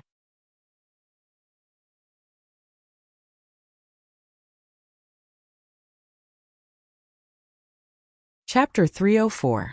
It had been nearly 5 months since the attack on the 4 prefectures' Peace Foundation in January. In the past 100 days, the Federation government's investigation of this vicious terrorist incident seemed to have walked into a swamp of death that no one knew about. No matter how unstable the public's atmosphere was because of this incident, and the atmosphere of social stability had already fallen, the government's investigation had always been strictly controlled within a very small area, and the confidentiality measures were done extremely well. Until today, most people in the Federation still did not know what happened in the Foundation building that day, how Senator Macklin died, and who the murderer was. All the information was hidden behind a black curtain, which made the Zhou family's eldest daughter, who looked cold and arrogant, but was actually sensitive and delicate, smell something strange. The black curtain could often represent 2 completely different directions. The government suppressed everything, perhaps to hide something, and let the 2 men involved die quietly, never to speak again. But it could also be to protect the 2 men. Hearing Zhou's words, Li Xiaotong was shocked. He raised his head and looked at her quietly. There was a hint of anxiety and warning in his usually cold eyes. He used to like the woman in red in front of him, and he could forget about it with a wave of his sleeve, but he still cared about her after all. Li Xiaotong had a military identity. Although he rarely wore the military uniform and rarely went to work in the 1st Military Region, he knew very well how strict the federal military's disciplinary measures were. The teaching content of the Department of Defense's training base had always been confidential. Moreover, if it really involved the surveillance video of that day, it was not something that ordinary people could know about, even if she was the daughter of the Minister of Defense. Your father shouldn't make this kind of mistake. He paused for a moment, lowered his head, and raised the chopsticks in his hand for the first time. He picked up 2 slices of white magnolia and put them in front of him, but did not put them into his mouth. I have my own information channel. Zhou looked at him with a smile and said, if there is momentum, I have to be prepared in advance, so I need your financial support. I know that you have had a hard time in the past 6 months at home, but as I said before, your investment can only appreciate if Sulu is alive. You should know that if Sulu can survive, he has the potential to appreciate and the room for development. You want to be the head of the Li family? If you don't take some big risks, how can you reap great benefits? You're not a very good lobbyist. You probably haven't done this kind of thing before. Li Xiaotong replied calmly, not paying attention to Zhou Yu's expression that was gradually turning cold. He tapped his chopsticks lightly and said, when I invested in Su Lu, it was because I thought that he could be like the owner of this garden and have the ability to break certain rules, because my life will not follow rules. But I never expected that Su Lu would break the rules so badly. Not many people in the Federation could tolerate the things he did. A faint trace of sadness flashed in Li Xiaotong's eyes. He let out a self-deprecating smile and softly said, his first equipment and the workbench he threw outside the Foundation's building were all bought with my money. For months ago, the government had already found out about me. Yes, the elders at home definitely wanted to protect me, but my investment caused such a big trouble. My life in the past 6 months at home wasn't very hard like you said, but it was almost impossible. He waved his hand to signal Zhou Yu not to speak. His fingers left the chopsticks and placed on his knees. He lowered his head and thought for a long time in silence. I still insist that even if the upper echelons of the government have some new ideas, money won't play any role in this matter. But if you insist, I'll give you a sum of money when you need it. After breaking the silence, Li Xiaotong gently patted his knees and answered with a smile. He looked at Zhou Yu and said, you're confused because you care. You're in a mess right now. You should be very clear that no matter how hard people like us try, it's impossible to rescue him from that small dark house where we don't know the specific location. You should go find that crown prince now. According to my information, he has already returned to the back of Macho Mountain 2 months ago. Zhou Yu sat on a cushion at the table and looked out of the window at the forest that had nothing. She didn't answer Li Xiaotong's words. A trace of fatigue and helplessness flashed across her calm and beautiful face. At this moment she thought of a lot of things, so much so that she didn't notice when Li Xiaotong left. She knew that Taizion had already returned to S1, but in the past year, her relationship with Lady Tai had become more and more distant, and her crown prince brother could no longer be contacted. I don't know where you two idiots are locked up. A trace of deep anger flashed through the corners of her eyes. The 2 guys who were secretly locked up by the Federation probably didn't know how much trouble they had caused for the Federation in the past few months, and how much she had worried about them. After Li Xiaotong left, Zhou Yu remained in the quiet room. She held the small wine cup between her fingers, raised it up and down her wrist, and drank one cup after another. After a while, a blush gradually appeared on her cheeks, adding to her beauty. It completely set off a woman who was exuding a different kind of charm. After an indeterminate amount of time, the door was gently pushed open. A tall and thin man walked in and sat in front of her very naturally. He then poured himself a cup of wine and held it in his hands, slowly sipping. His posture was calm and unruffled, revealing the magnanimity of someone who was in control of everything. From the moment he entered the room to the moment he sat in the chair, this outstanding man around 30 years old acted like a master returning to his own home. Of course, Lin Yuan was originally owned by him. Zhou Yu slowly raised her head, put down the wine cup in her hand, and looked at the legendary figure in front of her that was collectively admired by the children of the aristocratic families. She smiled slightly and said, I've told you about this matter last time. What do you think? Lin Banshan looked at the girl. It was extremely rare for the children of the aristocratic families to be pregnant out of wedlock. Although the Zhou family was a newly established family, the daughter of the Minister of Defense was not the slightest bit affected by what had happened to her in the past year. It was rare to see her traveling and socializing so naturally. I've seen Su Lu on the train. He's a very good young man, he said with a smile. However, in my memory of the Federation, the daughter of the Zhou family was the daughter of the Zhou family. The daughter of the Zhou family is a cold-blooded woman who can order her subordinates to kill at any time. Is it because of her pregnancy that she has become so soft-hearted? Zhou Yu smiled slightly and said to herself, regarding the matter of Su Lu, I've never been able to touch the truth, but the president's official residence in Parliament Hill seem to have different views, so I don't really understand. I'm just a reckless person. Lin Banshan slowly sipped the wine in his cup with a hint of appreciation. He looked at Zhou Yu and said, the major matters related to politics are not something that people like me can speculate and probe. Of course, I've always thought that those things are very dirty, dirtier than the level we're in, so I'm not willing to get involved. So you was actually a little nervous at this time. Although she had attended the tea party with Lady Tai and had seen many powerful people in the Federation, she was no stranger to the children of the 7 families of the Federation. But today, facing the most famous traitor of the Federation, the most famous unruly person in this circle, she always felt a little uneasy, but she hid this uneasiness very well. She stabilized her breath and said with a smile, "But as far as I know, the matter of the foundation building seems to have something to do with you. I don't know the details, but if they really did contribute to the Federation, don't you think they shouldn't be locked up for life?" Lin Banshan looked at her calmly. He had experienced a lot of ups and downs in his life. Although he had been nervous for a few months because of the Macklin incident, once it was over, his state of mind returned to the calmness of mountains and rivers. But the sudden words of the daughter of the Zhou family made his eyes suddenly have a little more interest. "I'm not the 7th young master. I know that it's impossible for your information channels to know these things.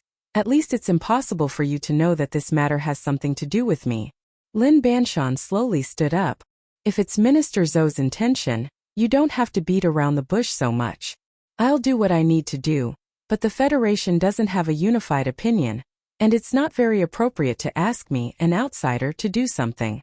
Zhou could only remain silent when Lin Banshan easily saw through many things. She didn't notice that Lin Banshan's words about an outsider actually had a deeper meaning. If he was an outsider, then what kind of person was the insider who could solve this problem? Lin Banshan said. "Li Xiaotong suggested that you look for the crown prince of the Tai family. If you don't mind, I also want to give you a suggestion." Zhou looked up and asked seriously, "Please go ahead." "Madman Li." Lin Banshan held the remaining wine in his glass and walked out of the door with a smile. He said with indescribable confidence and ease, "I remember that you have a good relationship with him." After President Pabre took office, just as the policy critics had analyzed, the Deputy Minister of National Defense, Zhou Yingxing, who was originally mainly in charge of logistics, took the position of the minister. This general, who was only the director of the Federation's National Defense Base 3 years ago, was promoted 3 times in a row in a short time and sat in such a prominent position. It was a very shocking phenomenon. The Zhou family was still sitting in the courtyard in the western suburbs of the capital. In the middle of the night, Zhou tiredly pushed open the door downstairs and walked in. She glanced at her father on the sofa, who was reading the newspaper with glasses on. She thought of the things that Lin Banshan saw through and wanted to say something, but didn't know how to start. In fact, she also had doubts in her heart. A few days ago, in the study, her father intentionally or unintentionally revealed some inside information about the Golden Foundation building incident to her. Then, he allowed her to contact those people in an attempt to rescue Su Lu and that guy. What faction of the military did her father represent by doing this? Sitting in the important position of the Minister of National Defense, there was no doubt that his every move had to be extremely cautious and careful. Was this the real reason why her father was indifferently watching her work? The most important thing was her father doing this under the influence of the madam, or was there some secret instruction from the white official residence? "Father, I'm back." Zhou greeted him very politely. At that time it was an important prison used by the emperor to lock up dissidents. Countless years had passed, and Qingcheng prison was constantly reinforced and maintained. It was supplemented by all kinds of advanced surveillance systems and powerful and cold professional soldiers. It was even more sinister and terrifying than before. However, the people locked up in this prison were the same as before. They were all extremely important criminals. Other than the high-ranking military officers who had violated the law, when the Federation government was suppressing the 7 great families, there were also countless powerful and important people who had once lingered here. Those who were locked up in Qingcheng prison basically had no chance to leave. However, there were a few people who occasionally left. In the eyes of the people of the Federation, this experience was something they were most proud of. The people of the Federation didn't understand the essence of Qingcheng prison. Most of them didn't even know where this prison was. However, this didn't affect them from having a certain understanding. Only those who had been in Qingcheng prison were truly important people. Different from what the outside world imagined, the heavily guarded military prison didn't look sinister and terrifying from the outside. A few buildings were scattered randomly on the wasteland by the mountain range. From the outside, there wasn't any high-voltage barbed wire, nor were there any towering sentry towers or advanced surveillance networks. Even fully armed soldiers were rarely seen.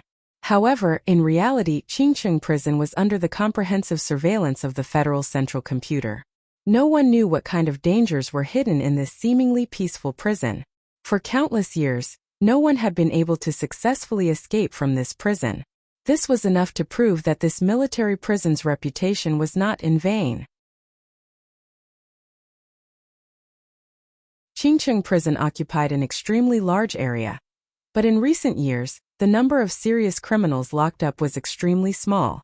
After all, the politics of the Federation was becoming more and more transparent. There weren't that many important people locked up here. The federal military had always been preparing for the war with the Empire, so there wouldn't be too many serious criminals sent here. The brilliance of the noon sun penetrated the transparent dome of the prison and fell on the ground. In an area separated by a high-hardness material, more than 30 prisoners in prison uniforms were eating lunch. The nutrition for lunch was different. Dozens of serious criminals, old or young, with white hair or shaved heads, had all kinds of expressions on their faces. Some were as lonely as a poet, some were as angry as a poet, and some were as calm and composed as a good poet. Of the serious criminals locked up here, some had killed countless people, some had committed treason. None of them had the extravagant hope of leaving this place alive. During the meal, the atmosphere had become somewhat sparking due to the long period of boredom. However, it was suppressed by the cold soldiers holding the standard taser guns upstairs. As a result, they could only coldly look at each other and look around, using their eyes to emit the smell of blood in their bodies. Clang! Clang! Two dull sounds of metal colliding rang out. The serious criminals in the cafeteria raised their heads almost at the same time, looking toward the passage at the entrance of the prison. The electrically controlled alloy door at the passage slowly opened, revealing a group of people. For soldiers who were not equipped with weapons, nervously held the black high-polymer lassos in their hands as if they were facing a great enemy. The front end of the 4 lassos was tightly tied around a person's neck. A new person had arrived at Qingcheng Prison. The serious criminals eating at the cafeteria looked over curiously. It should be known that it had been a long time since a qualified prisoner had entered this boring prison. They looked at the new prisoner with smiles. Some of the serious criminals thought that there was finally one more person to talk to, but even more people's eyes revealed a cruel and murderous mood. They thought that there was finally a new person who would bleed and cry to help them pass the time of despair. However, all the emotions in their eyes disappeared a moment after they were cast toward the entrance of the passage. What replaced it was shock and disbelief, and there was also a faint fear and fear. The new prisoner who had his neck restrained by the black lassos was a young man. Although his messy black hair draped over his shoulders like messy grass, making it difficult to tell his exact age, the soft black hair and that pale face still retained the unique vitality of a young man. He had not seen the sun for 5 months, so his face was naturally pale. Naturally, no one took care of his hair. The new prisoner narrowed his eyes and greedily looked at the noon sun through the transparent dome above his head. It was as if he was not worried at all that the blazing sun would burn his retina. His pair of eyes, which were not big to begin with, became 2 thin slits because he squinted too hard. The 4 soldiers who escorted him to the prison saw the prisoner stop where he was. They thought of the strict instructions from their superiors and the terrifying strength of this person in the rumors. Their hearts could not help but shrink nervously. They subconsciously exerted force with their arms at the same time and pulled on the black lassos. The young prisoner, however, seemed to have taken root under his feet. He was steady and did not move at all. He still raised his head and looked at the sun with narrowed eyes for a while.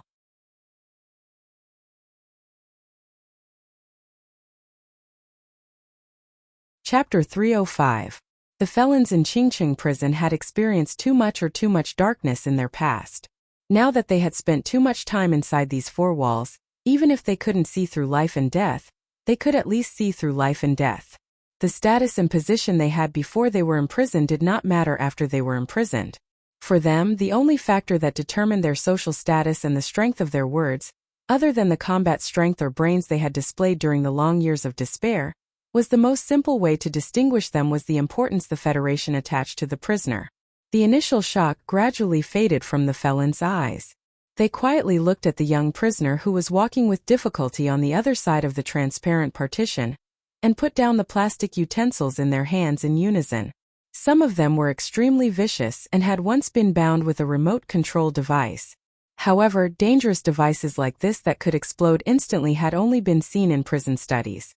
In addition to the somewhat exaggeratedly shaped handcuffs and shackles, the felons in the canteen could easily tell that the Federation government placed a lot of importance on this new prisoner. They even felt that they placed a lot of importance on this new prisoner compared to everyone else in the canteen combined. It was because of this judgment that they knew that this seemingly thin and weak young prisoner must have done a lot of terrible things in the outside world to receive this kind of treatment. The social class division in Qingcheng prison was just this simple. They naturally felt a sense of awe towards this young prisoner. However, after all, they were separated by a transparent material and the young prisoner was walking with great difficulty, so they slowly suppressed this feeling. The plastic utensils were also specially made. Even if the felons secretly took them away, no matter how they broke and polished them, they couldn't fix a sharp angle. A white-haired, bespectacled man who looked like a professor turned around. Hearing the heavy metal clanging sounds behind his head, he shook his head and placed a small spoon beside the lunchbox.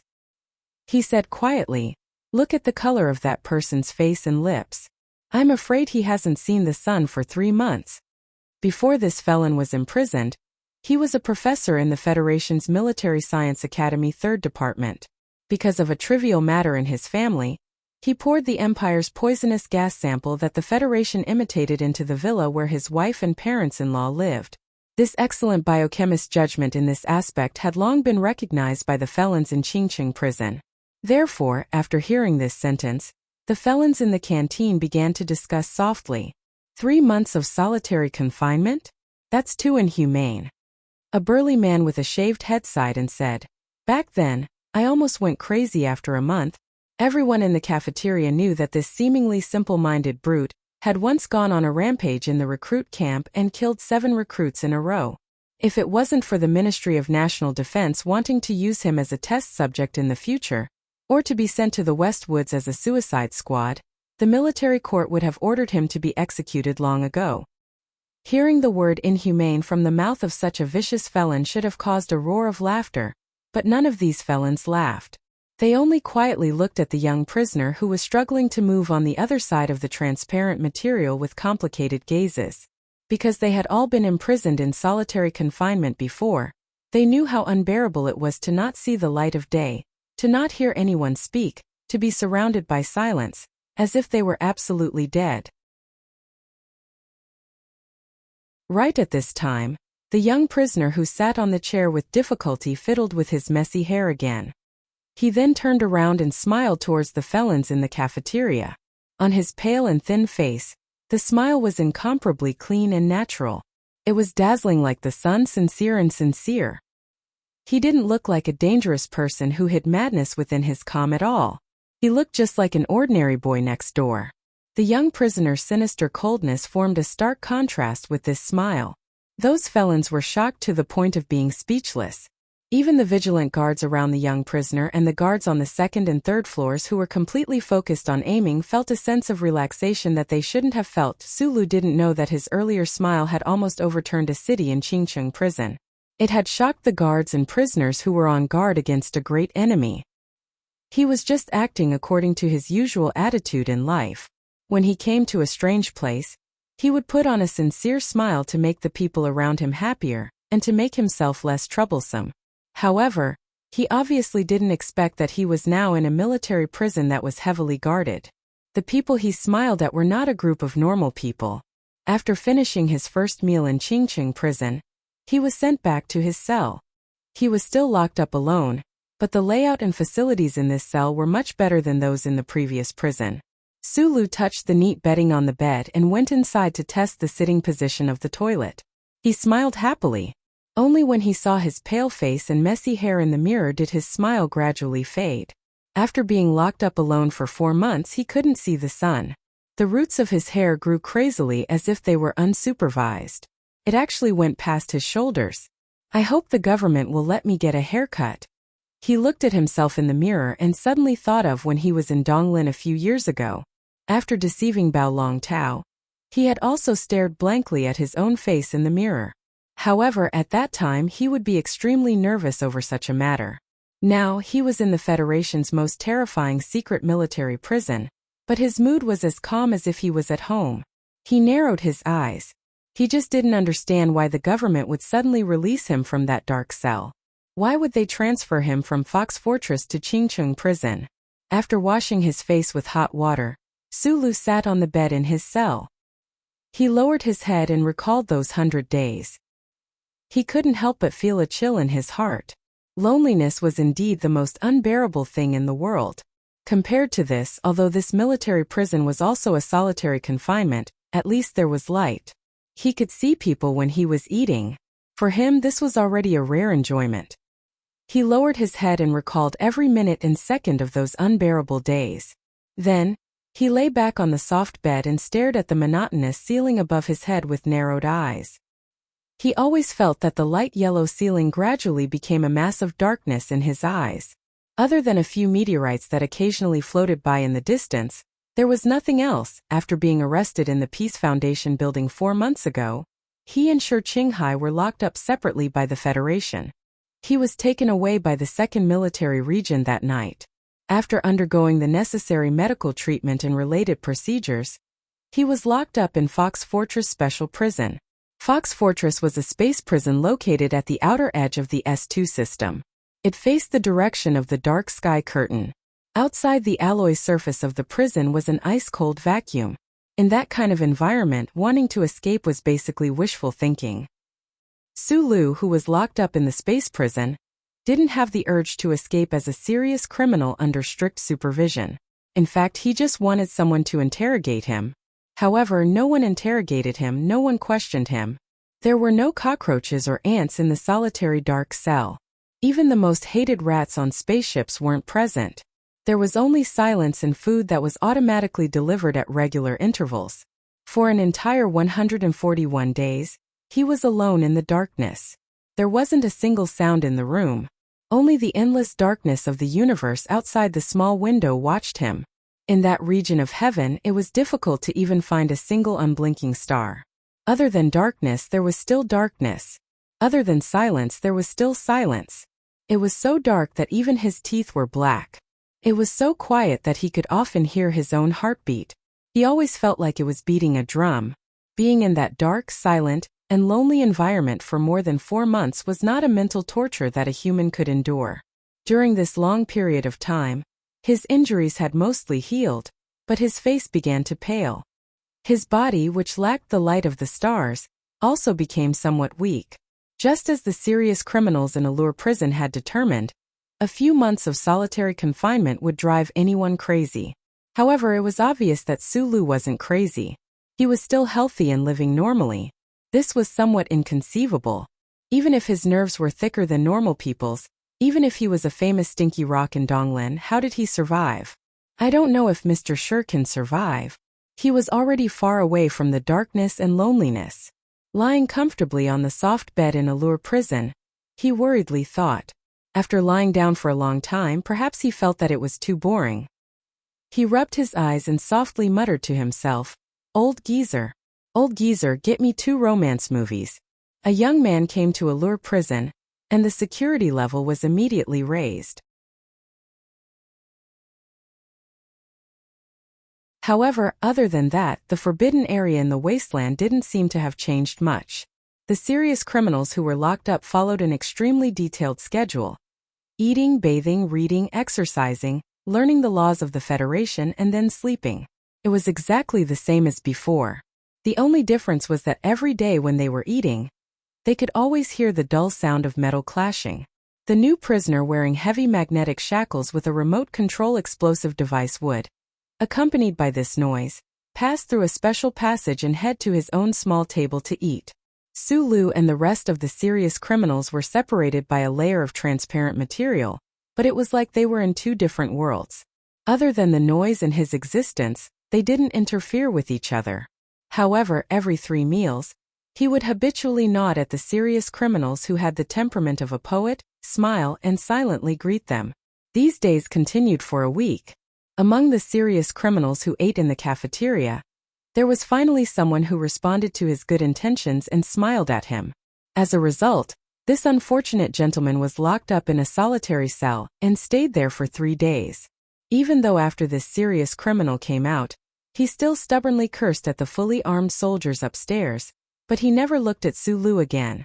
The Federation government allowed Sulu to see the light of day through the transparent dome, but they still use force to prevent him from having any contact with the outside world. The outside world referred to here was everyone other than him, even including the prisoners in the same prison.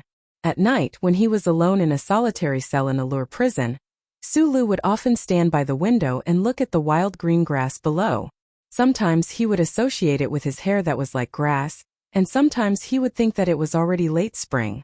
He had spent too much time alone in Foxfort's darkroom, so he actually felt like he had lost track of time. The prison refused his request to shave his head. To be more precise, no soldier in charge of guarding him dared to speak to him. Fortunately, he still had the old thing. The structural diagram of the Golden Foundation building, and the real-time positioning cursor in his left eye had long disappeared without a trace. His left eye could not really see ghosts. At the beginning of the 100 Days of Darkness in Foxfort Space Prison, Sulu pulled out the data stored in his mind and reviewed it. He also looked at the various pictures of beautiful women in his mind, but he still felt bored. In his boredom, he tried to initiate contact with the existence on the other side of the black dream again. This kind of request was very familiar to Sulu. It was roughly equivalent to a mentally ill person constantly shouting to the mountains and seas in his mind, and then hoping to hear an echo. Therefore, in the dark and lonely days that could drive people crazy, Sulu contacted the glory of the charter that was all over the universe. He began to use his left eye to watch the television news or soap operas on the Federation. He also watched a lot of artistic movies that he usually did not have time to watch. It was through this extremely mysterious method that no one could investigate that Sulu saw the consequences of Macklin's death in the Federation from the Federation's news. Those demonstrations, strikes, and riots lasted until last month before gradually subsiding. Therefore, Sulu never understood why the Federation government was not in a hurry to put him on trial to quell the anger and desire for revenge of those George Carlin fanatics. Instead, they forgot him in a corner of the universe. What he did not understand was why the government sent him back to the surface at this time. This kind of confusion lasted until the arrival of the first visitor to the prison. This morning, Sulu lowered his head and sat on the cold metal chair in the reception room. He looked at the heavy magnetic shackles on his ankles. When he heard the sound of the door opening, he raised his head and saw a person who was not unfamiliar, but could not be said to be familiar either. In an instant he smiled and frowned. He felt as if time had turned back to a year ago.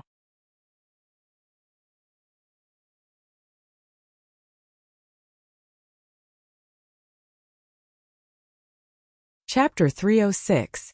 A year ago, Sulu used a typing axe to cleave out the fork in his life. At the time, he was locked up in the military prison of the Ministry of Defense.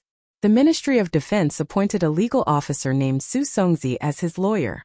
So today, when he saw this unfamiliar and beautiful face that carried traces of memories in the reception room of Qingchang Military Prison, he felt as if time had turned back to a year ago. It was as if all the anger, sadness, depression, passion, and bloody stories of the past year had never happened. The trees on both sides of the road leading to the district attorney's office were still softly crying out for the arrival of spring. Su Songzi, a legal officer of the Ministry of Defense's Internal Affairs Department, sat calmly and indifferently across the table. She took out a few documents from a thick folder and pushed them along the smooth surface of the table in front of Sulu. She said, "Sulu, I represent the Ministry of Defense to inform you that because you are involved in the 680118A case, all of your authority in the General Assembly base has been removed. The Ministry of Defense has appointed me as your legal advisor. My name is Su Songzi." Su Songzi looked at the handcuffs on Su Li's wrists across the table. She had no intention of reaching out to shake his hand. Her brows furrowed slightly as she said, "We've met before. If you don't have any objections, please sign these legal documents." He had been secretly locked up by the Federation for nearly 5 months without any interrogation. However, in these few days, he had been transferred from Fox Fortress to the military prison on the surface.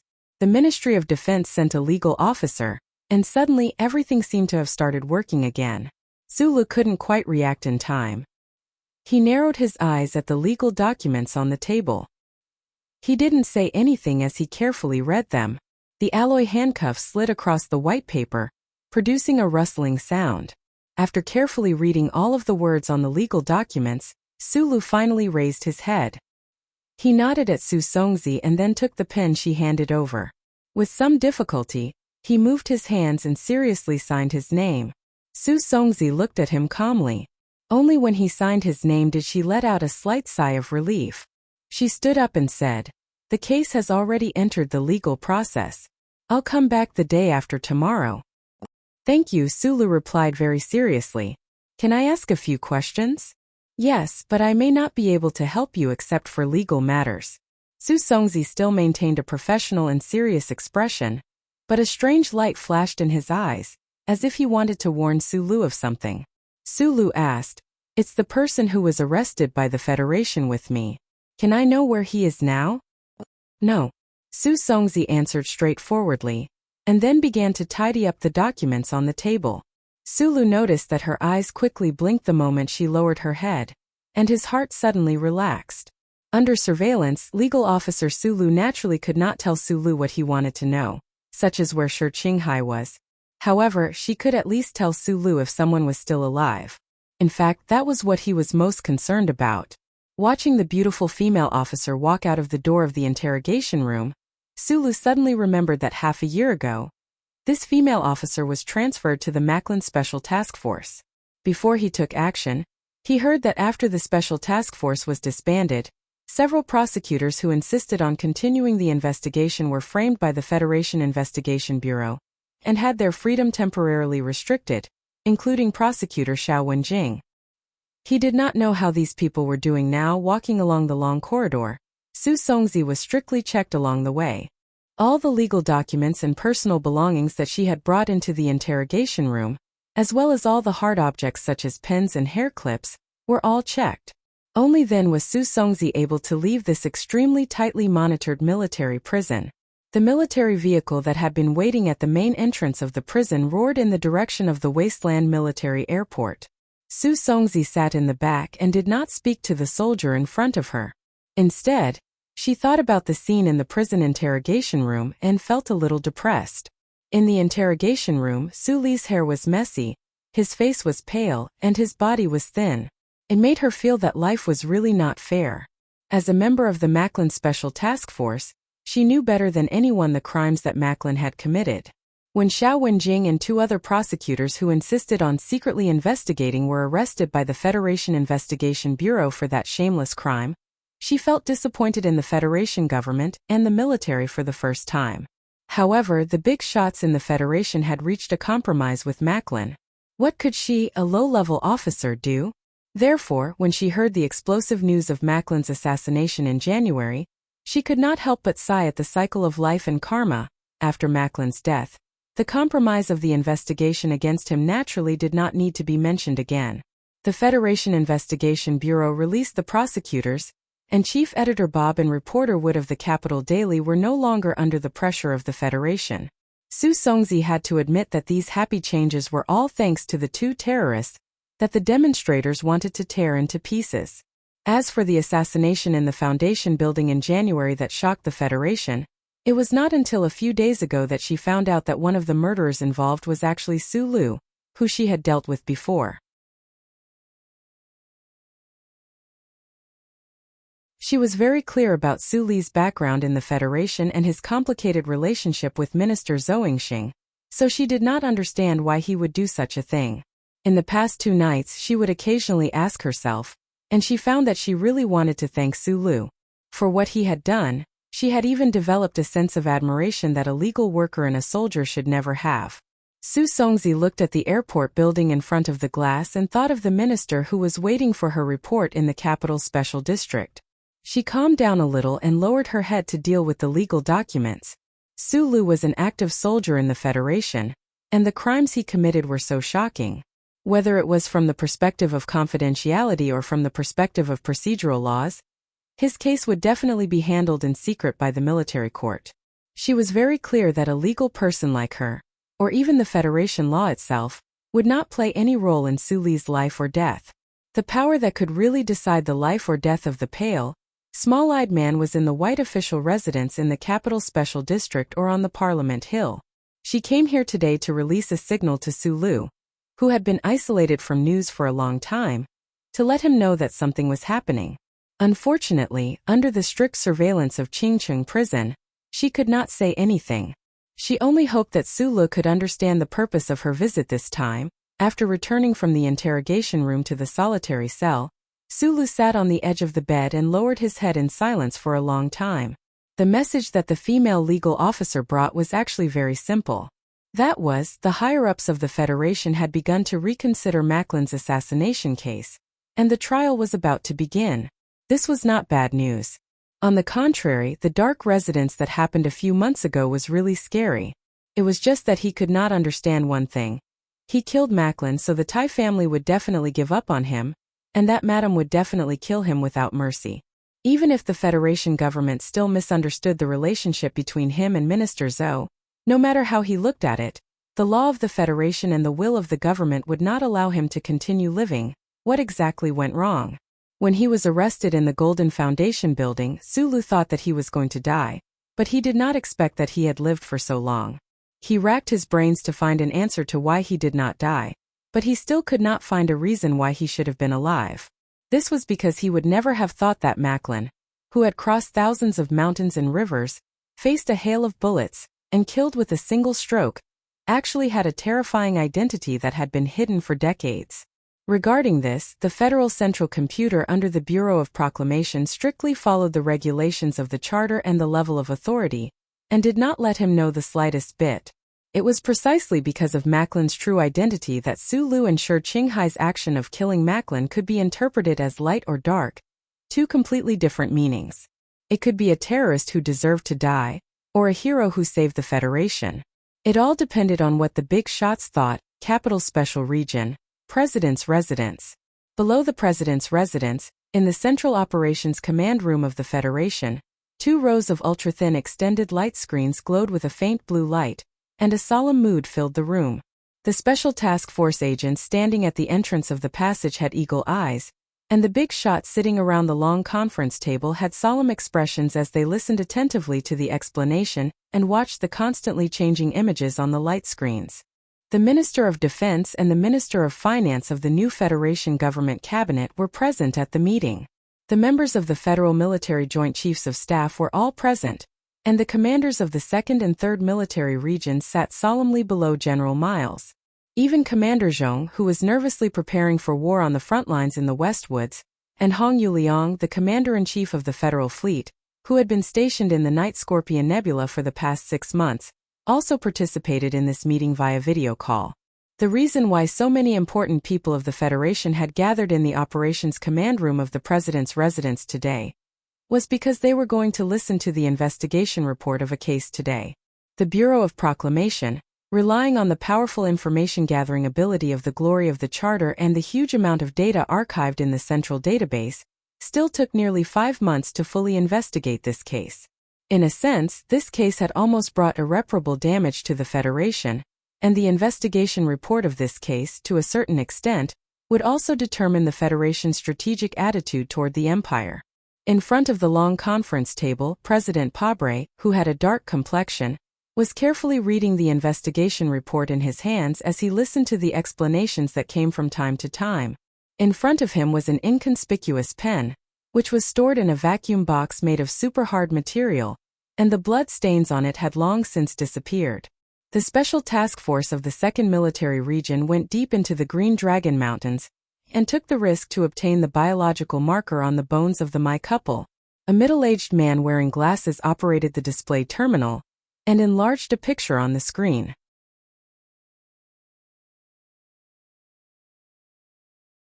He continued, after comparing this mark with the biological marker on Macklin that was archived in the Federation's Investigation Bureau, we confirmed that they were not related by blood, As the assistant director of the Bureau of Proclamation, Chui Zedong often represented the old director in secret government meetings, but it was the first time that he had encountered such a big scene, so he could not help but feel a little nervous. His voice was slightly hoarse as he continued, "After the 680118A case, we took a sample from Macklin's body and conducted a second check, confirming this conclusion again. President Pabre did not raise his head. He only waved his hand, indicating for him to continue.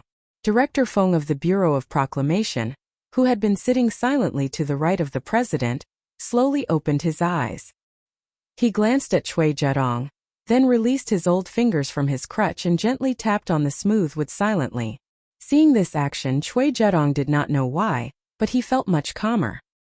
He changed the picture on the screen and explained in a low voice, "Before the incident, the Bureau of Proclamation had already used its authority to send a special task force of the West Woods military region to infiltrate the 100 Mu Star region in an attempt to obtain some relevant information from that year.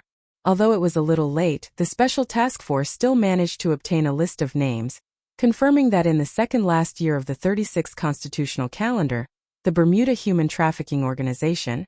Following Chui Zedong's voice, the atmosphere in the command room, which was glowing with a light blue light, became more and more strange. Although the big shots of the Federation sitting at the table had already received the notice from the Bureau of Proclamation after the attack on the 388-60118 Foundation building and had also seen the relevant top-secret files, in fact they still had some thoughts in their hearts. They hoped that the Bureau of Proclamation's investigation was wrong. Medellin was indeed dead, but the problems he had caused were still ongoing. Previously, everyone has already seen the video of Medellin's private meeting with that person from the Empire. Chui Zedong glanced at the silent big shots of the Federation and said seriously, "The basic context has been sorted out. Here I will make a report to everyone. After the first assault between the Federation and the Empire, in order to break through the blockade of the glory of the Charter, constructed a strange and exceptionally whimsical plan. They prepared a batch of newborn babies through the human trafficking organization in the Bermuda Star region. Taking advantage of the loopholes in the Federation's laws in this regard, they sold them to parents in the Federation who needed them. Among them was one of the babies. For the time being, we will name him Number 1. Person Number 1 grew up under the care of his adoptive parents in the Federation. According to the relevant privacy regulations, this pair of parents easily applied for an identity chip for this baby who was not even half a year old. From that moment on, this baby became a citizen of the Federation. In the 23rd year of the constitutional calendar, Target Number 1 joined the army and participated in the expeditionary force against the Empire. He received the Purple Star Medal. We believe that Target Number 1 still does not know his true identity until now. He even disobeyed the orders of his superiors to retreat because of his hatred for the Empire. In the 27th year of the constitutional calendar, Target Number 1 was in the most difficult period of his life. His business failed and his father passed away. It was also in this year that he unexpectedly received a funding from an unknown source and entered the Faculty of History and Economics of the Capital University. We now know that he received a strange invitation to go to Bermuda to meet an important person from the Empire.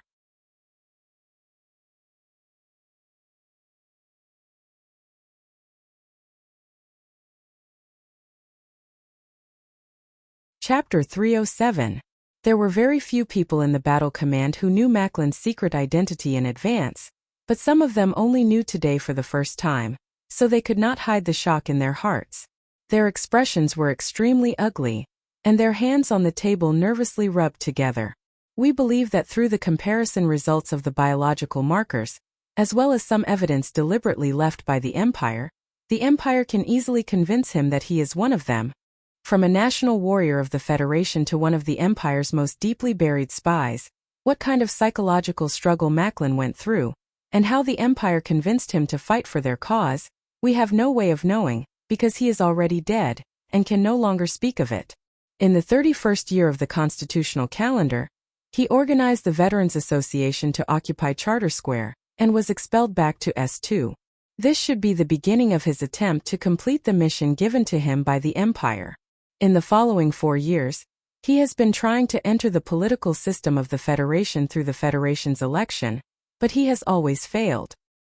According to post-analysis, under such circumstances, he confirmed that he could not complete his mission, so he chose to enter Green Dragon Mountain and start from the anti-government army. It must be admitted that he did very well. He used 15 years to become an important figure in the Central Committee of the anti-government army, and had enough status within Green Dragon Mountain. Then, he proposed nonviolent non-cooperation, and went around in a circle, still wanting to enter the political system of the Federation. In the end he succeeded. Cui Zedong was seriously reporting the case.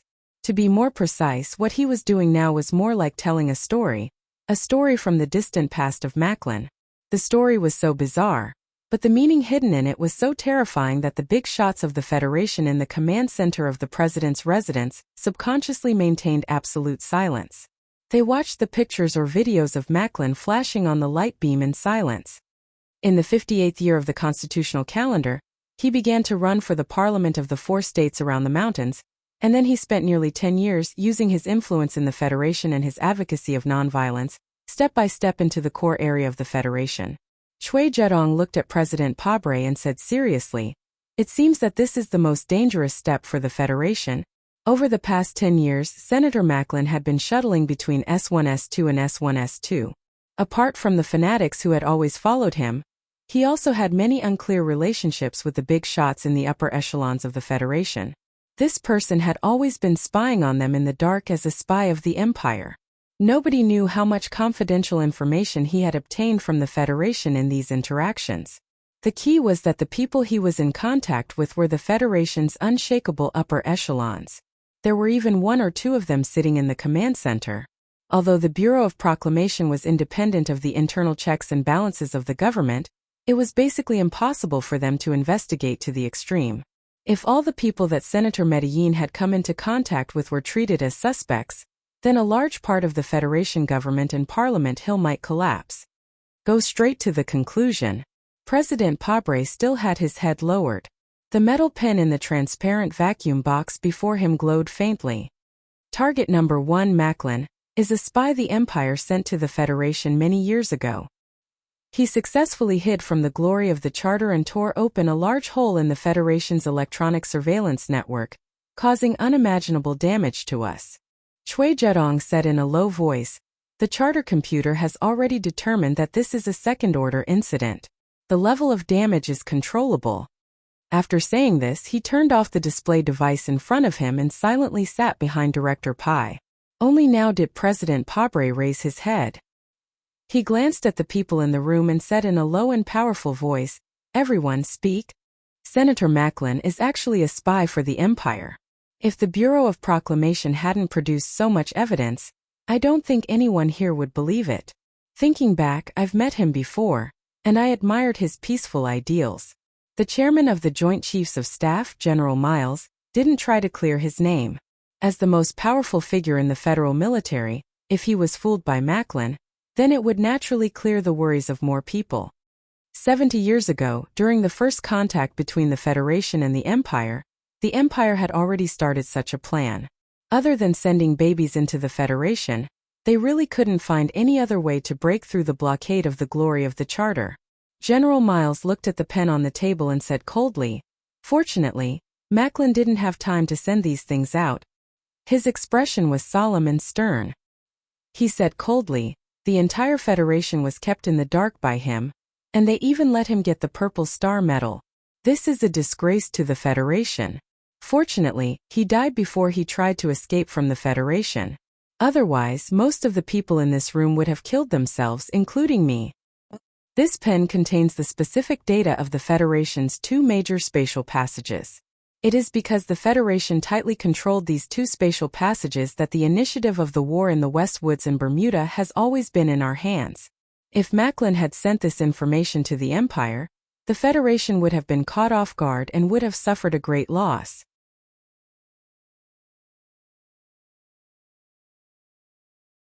It is even possible that the Westwoods would have been handed over to the Empire.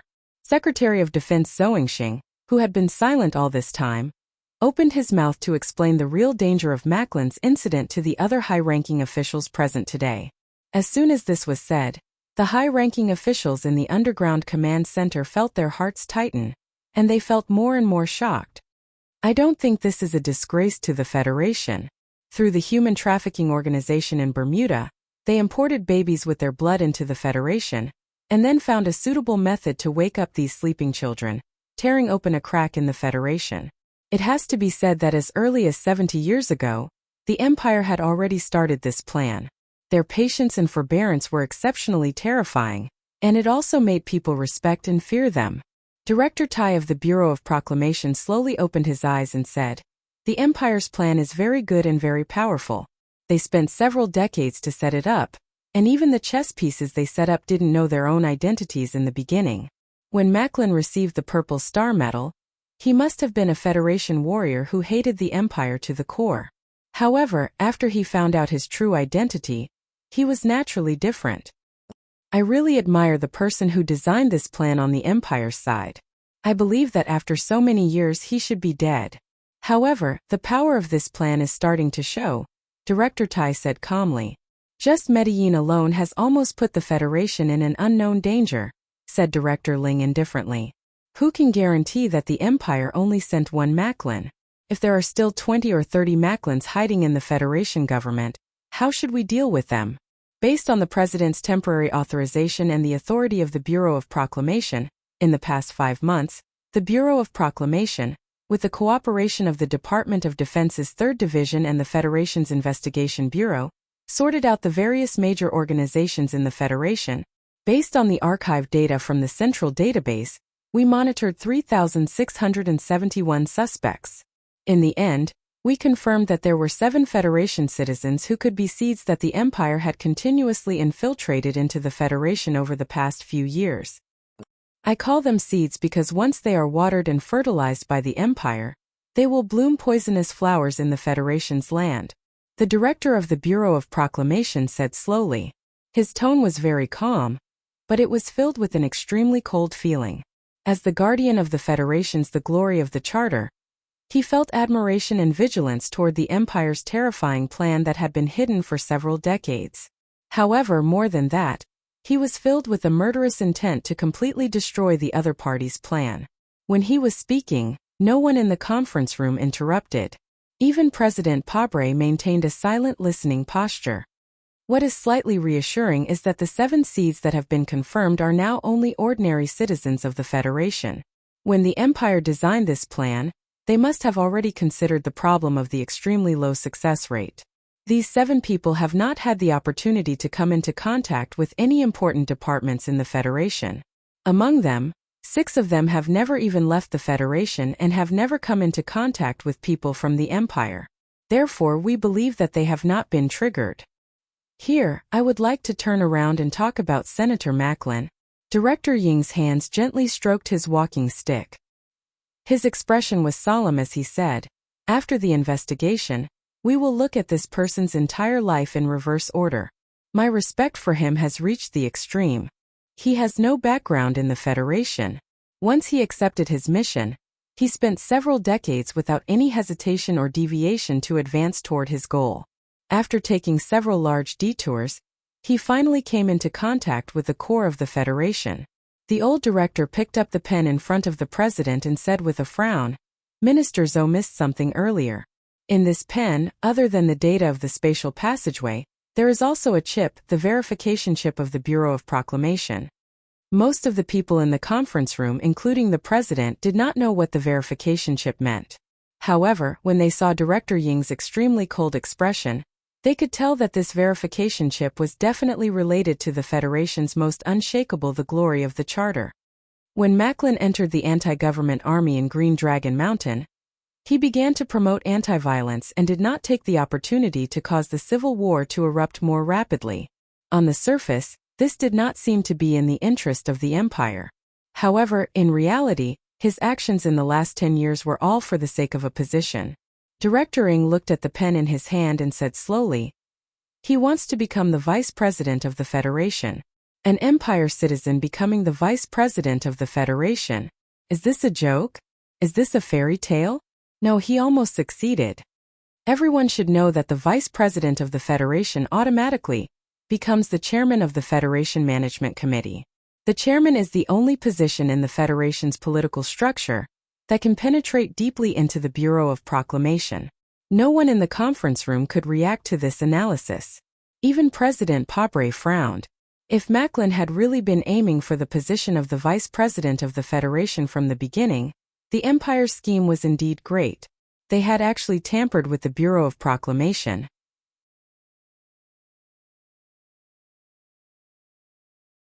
If he could influence or find out about the operation secrets of the Federation's electronic surveillance network, the Empire would lose the layer of glory that they feared the most when they invaded again.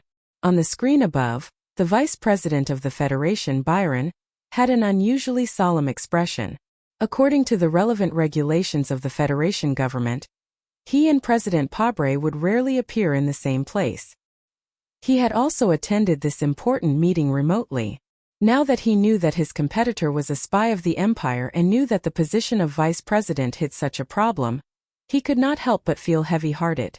The 7 seas that have been confirmed are already under full surveillance. There will not be any more problems.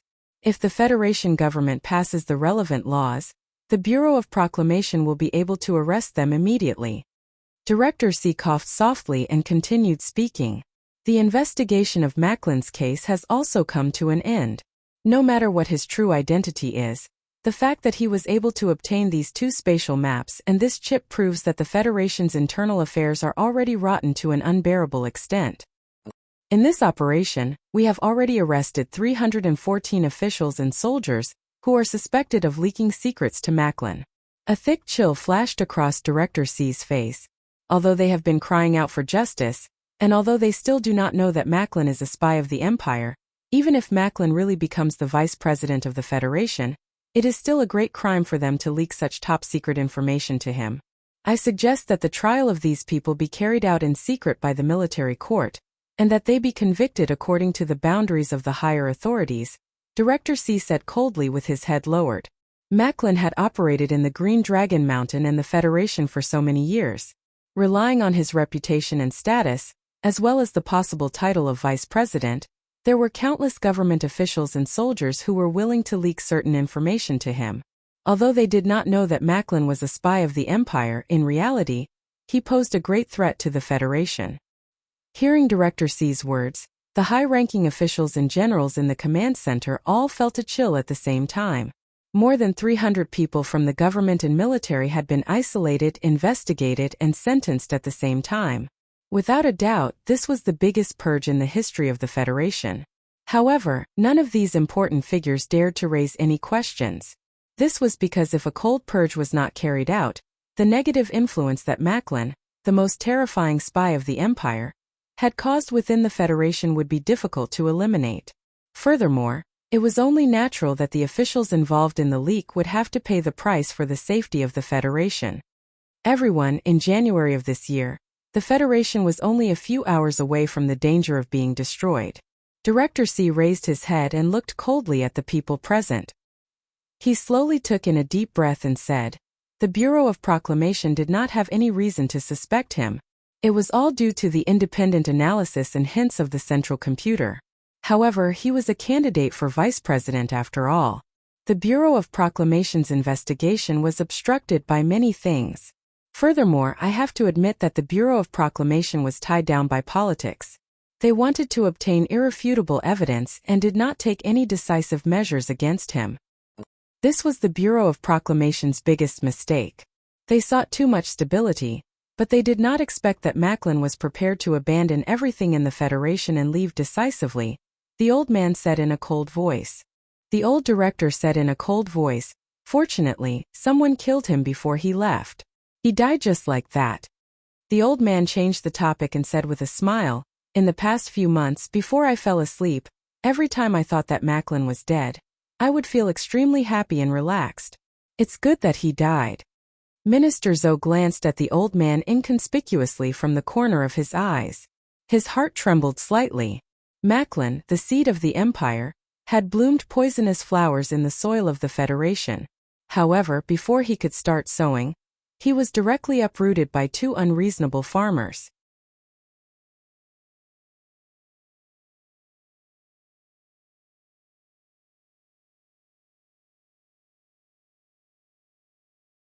Chapter 308. 70 years ago, the Federation and the Empire abruptly met in the space behind the Night Scorpion Nebula, when both sides were caught off guard. The biological structure and social structure of the two intelligent life forms were so similar that the vast universe was about to be moved to tears. However, neither side had the ecstasy of meeting a distant relative in the lonely universe. Instead, because of some stories recorded in the archives, a terrible war broke out. It was probably because such similar intelligent life forms had carved deep marks in each other's instincts that could never be erased. Expansion and plundering of resources were things that both sides had to do, so war was inevitable.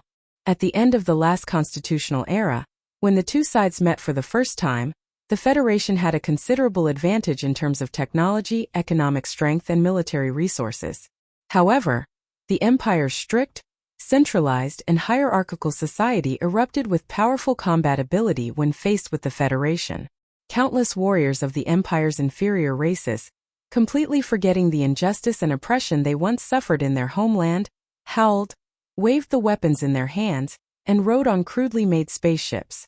Like ants with wings, they endlessly threw themselves into the front line, launching a flood of attacks that faced death with equanimity toward the defense line that the Federation had built with mechanical firepower.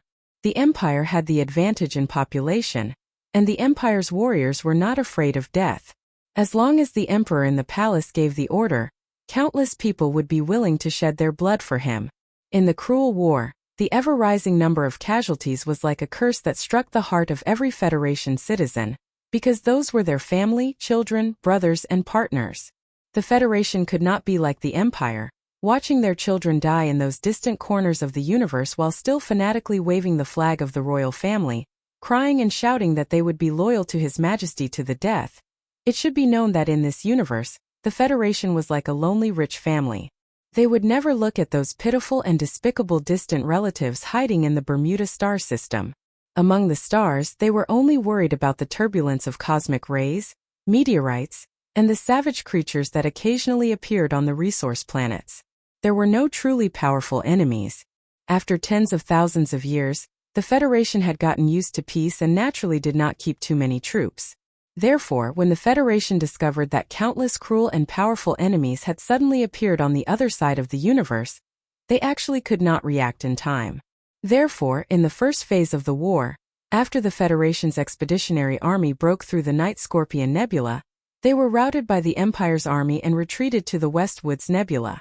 While the Federation was resting, gathering troops, and trying to improve the combat ability of the army, the invasion army of the Imperium spent 7 years on a magnificent expedition that bypassed the Night Scorpion Nebula and launched a full-scale attack on the Federation from the side. Under the comparison of military power at that time, if nothing unexpected happened, the densely packed Imperial troops and small warships would easily destroy most of the combat ability of the Federal Army at the front line of the Westwoods Nebula star system. Then, they would go straight to the core of the Federation, the Upperwoods region. Just when the survival of the Federation was on the line, the glory of the Charter that was scattered in the universe began to spread like holy light, shining on the warships of the Empire's invaders. Part of the glory of the Charter was the electronic surveillance network. The Federal Army had enough information feedback in their own territory. Behind the Night Scorpion Nebula, they were no match for the Imperial troops, but on their own land they had countless pairs of eyes. The Imperial Expeditionary Force, on the other hand, became completely blind. The omnipresent, the glory of the Charter, the omnipotent, the glory of the Charter, the eyes of the universe that the Federation had spent tens of thousands of years to set up with the wealth they had accumulated over tens of thousands of years, finally saved the Federation itself. The Imperial Expeditionary Force suffered a crushing defeat in the Westwoods region, and could never set foot in a corner of the Federation again. Since the beginning of the war, this iron law had never been broken. The royal family of the Empire was not satisfied.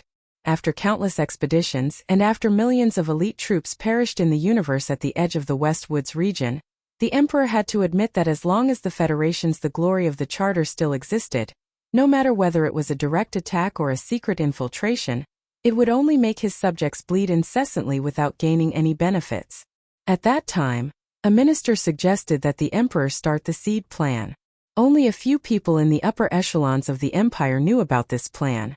At this time, the Federation was busy summarizing the war experience and preparing for war. They did not know that an unknown number of poisonous seeds had drifted through the dust between the stars and landed softly and silently on the soft land of the Federation. The peace between the Federation and the Empire had been maintained for many years.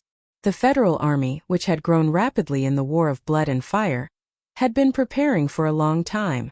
In order to wash away the humiliation of the past, they organized a massive expeditionary force.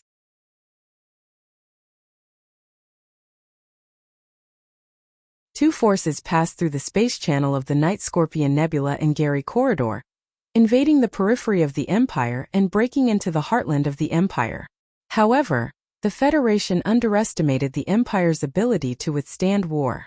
They also underestimated the rapid development of the Empire's military technology in the past few decades. In the beginning, the Federation had the absolute advantage by relying on their cutting-edge weapons and powerful space transportation ability. They wiped out one of the Empire's frontier fleets and successfully defeated the entire Empire's 3rd Royal Brigade. However, as the war progressed, the expeditionary force of the Federal Army was caught in the sea of fire of the Empire's all-out war. At this critical juncture, the Empire's Field Marshal launched an extremely risky space jump battle. He used land aviation to forcibly fill in the remaining spare warships of the Empire's fleet and sealed off the exit of Gary Corridor, blocking the retreat of the Federation's expeditionary force. His Majesty the Emperor of the Empire personally led the army from the side of the Anda Nebula and landed on the most important transport base planet of the Federation's expeditionary force. He intended to intercept them from the front and back and wipe out the entire Federation's expeditionary force in one fell swoop. Li Pifu, the commander of the 17th Armored Division at the time, shone the brightest in this magnificent battle. The Black M37 mecha assassinated His Majesty of the Empire. The Federation's expeditionary force took advantage of the chaos on the Empire's side and broke through the outer space blockade. They went around the Night Scorpion Nebula and returned to the hinterland of the Federation. This great battle was called the First War by the Federation because the historians and strategists of the Federation never admitted that the time when the Empire attacked the Westwoods was a real war. They believed that the Federation at that time didn't have a decent army at all and only knew peace. The Federation's army gradually grew stronger and stronger amidst the endless battles and bloodshed. Li Pifu from the Lees of Philadelphia also fully displayed his all-around powerful combat ability and outstanding commanding ability in the endless battles. The hat of the God of War was worn on his head, and it remained there until today. After that, there were endless battles and endless deaths. The Empire's magnificent expeditionary force that went around the Federation for many years never stopped. More and more special mecha battalions began to silently pass through the unmonitored areas of the Bermuda Star System through the space passageways and arrived at the borders of the Federation. Too much blood, too much death, too much hatred. It was already destined that there would never be true peace between the Federation and the Empire. This was a battle of survival and death. This universe was so beautiful, but it still needed to find a true master. The Bureau of Proclamations report ended. The battle command below the President's official residence was silent. Facing the sinister plan that the Empire had hidden for decades, they felt an unprecedented chill. The important people present all had military experience. No one would feel fear or retreat in the face of the great battle between the Federation and the Empire. However, when they thought about the foresight and cunning of the Empire, how could their hearts not be heavy? A person from the Empire almost became the vice president of the Federation. If this really happened, I don't know how everyone present, including me, will explain this to the citizens of the Federation. How will we explain this to history?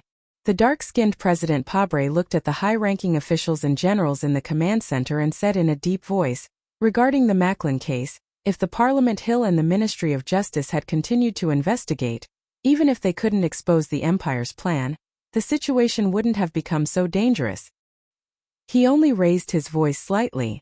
The color of the president's face was extremely good at hiding his true emotions, but the high-ranking officials present could hear the uncontrollable anger in the president's heart.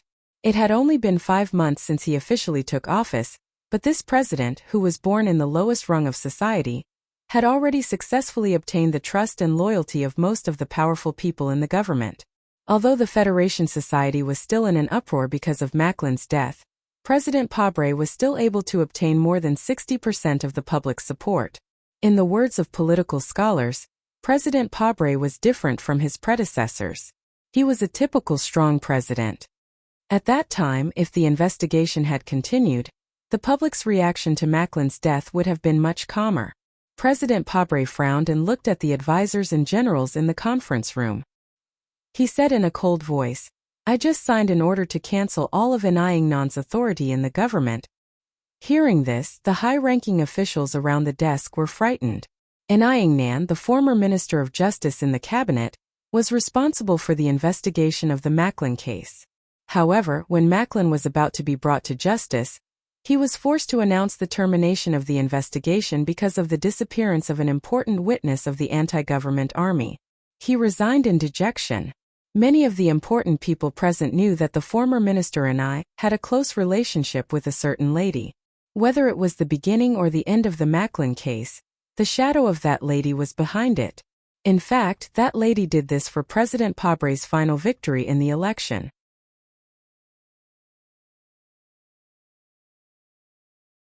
After President Pabre took office, Nan, who had made great contributions to the president's election, was naturally appointed again. He was appointed as a special national affairs advisor in the president's official residence. He could participate in national security meetings and was a real popular person in the government. If there were no accidents after the impact of the Macklin case disappeared, Nan should become a very important assistant to the president. But today, President Pabre removed all of his duties. What did this mean? Did it mean that the president was angry about the Macklin case? Or was it a warning to some of the forces behind the scenes? There was silence in the command center. No one dared to say anything. Medellin is dead, but this is a serious warning to us. The people of the empire have wild ambitions and have never given up the evil idea of invasion. In today's national security meeting, all the important military generals are present. We need to formulate a relevant strategy immediately. President Pabre looked at Commander Zhong of the West Woods Military Region and Fleet Commander Hong Yuliang on the screen. He said, "We don't know when the Empire will attack, but we must know when we have the ability to attack." The atmosphere in the room was tense. Everyone knew that the situation between the Federation and the Empire had to be discussed today. But to prepare for a real war, it would take at least 3 years, and the Empire had been preparing for it all along. First of all, we must cover up the Macklin case. We can't let the Empire know that we're prepared. General Miles knew that he had to be the one to break the silence, because he had already noticed that the ruthless man from the Silin-Zhong family on the screen was starting to raise his eyebrows out of habit. As the #1 general of the military, he could not just stand by and watch the Silin military criticize His Excellency the President. The Bureau of Proclamation has been cleaned up internally 3 times. There's no problem keeping it confidential, Cui Zedong replied in a low voice. Senator Macklin died in a terrorist attack. This is the final verdict. Secretary of Defense Zhou Yingxing lowered his head and looked at the document in front of him. His fingers did not tremble at all as he held the document. The special forces sent by the 2nd Military Region and the West Woods Military Region. I have no doubts about the Federation's soldiers. General Myers noticed that Commander Zhong's expression on the screen had calmed down a little. He relaxed a little and said, "But those people in Bermuda who got the video of the meeting between Macklin and the Emperor, can we trust them?" "Yes." Director Zhong of the Bureau of Proclamation slowly raised his head and glanced at General Myers. He said, "That's a child of the Bureau." When the long meeting ended, it was already late at night. Zhou Yingxing walked out along the green lawn of the president's official residence. Secretary Jiao followed behind him at a distance, holding a coat in her hand. She did not disturb his thoughts. Today's high-level secret meeting was mainly to study and evaluate the Empire's poison seed plan, and then come up with countermeasures. The military's combat readiness level was also raised. President Pabre had made up his mind, but it was clear that the federal military, especially the West Woods Military Region, had a different opinion. However, from beginning to end, no one thought that Macklin's identity as a spy of the Empire should be announced to the entire Federation. Minister Zhou walked out of the lawn with a faint sneer on his lips. The so-called secrecy to deceive the empire was no doubt a childish and ridiculous argument. The reason why it could not be announced was because the Federation could not afford to lose face. It was the same for both the government and the people. Moreover, the person involved was Macklin, the beloved Macklin of the Federation people. Who would believe it? Hiding everything was the combination of the countless unconscious wills of the government and the people. This was the will of the Federation that George Carlin had once mentioned. The will of the Federation wanted to hide the truth. Then, as General Myers had said earlier, Senator Macklin could only die in the hands of the evil and terrifying branch. There was a dull camouflage military vehicle outside the president's official residence. The glass window was lowered, and General Myers opened the door for him to sit in. A trace of coldness flashed in the general's eyes. He said in a low voice, "No one wants to mention it. Your relationship with him forbids you to mention it. But I want to say that Sulu has made a great contribution to the Federation. He saved the faces of the soldiers and saved my old face." You're tuning in to the Li Mei's Wuxia Whispers YouTube channel. We're so grateful for your support, and don't forget to subscribe to join us on this incredible journey through captivating stories. Your generosity through donations truly makes a world of difference, as it's the primary source of revenue that allows me to expand and enhance this channel for you. Thank you from the bottom of my heart for being a part of this adventure.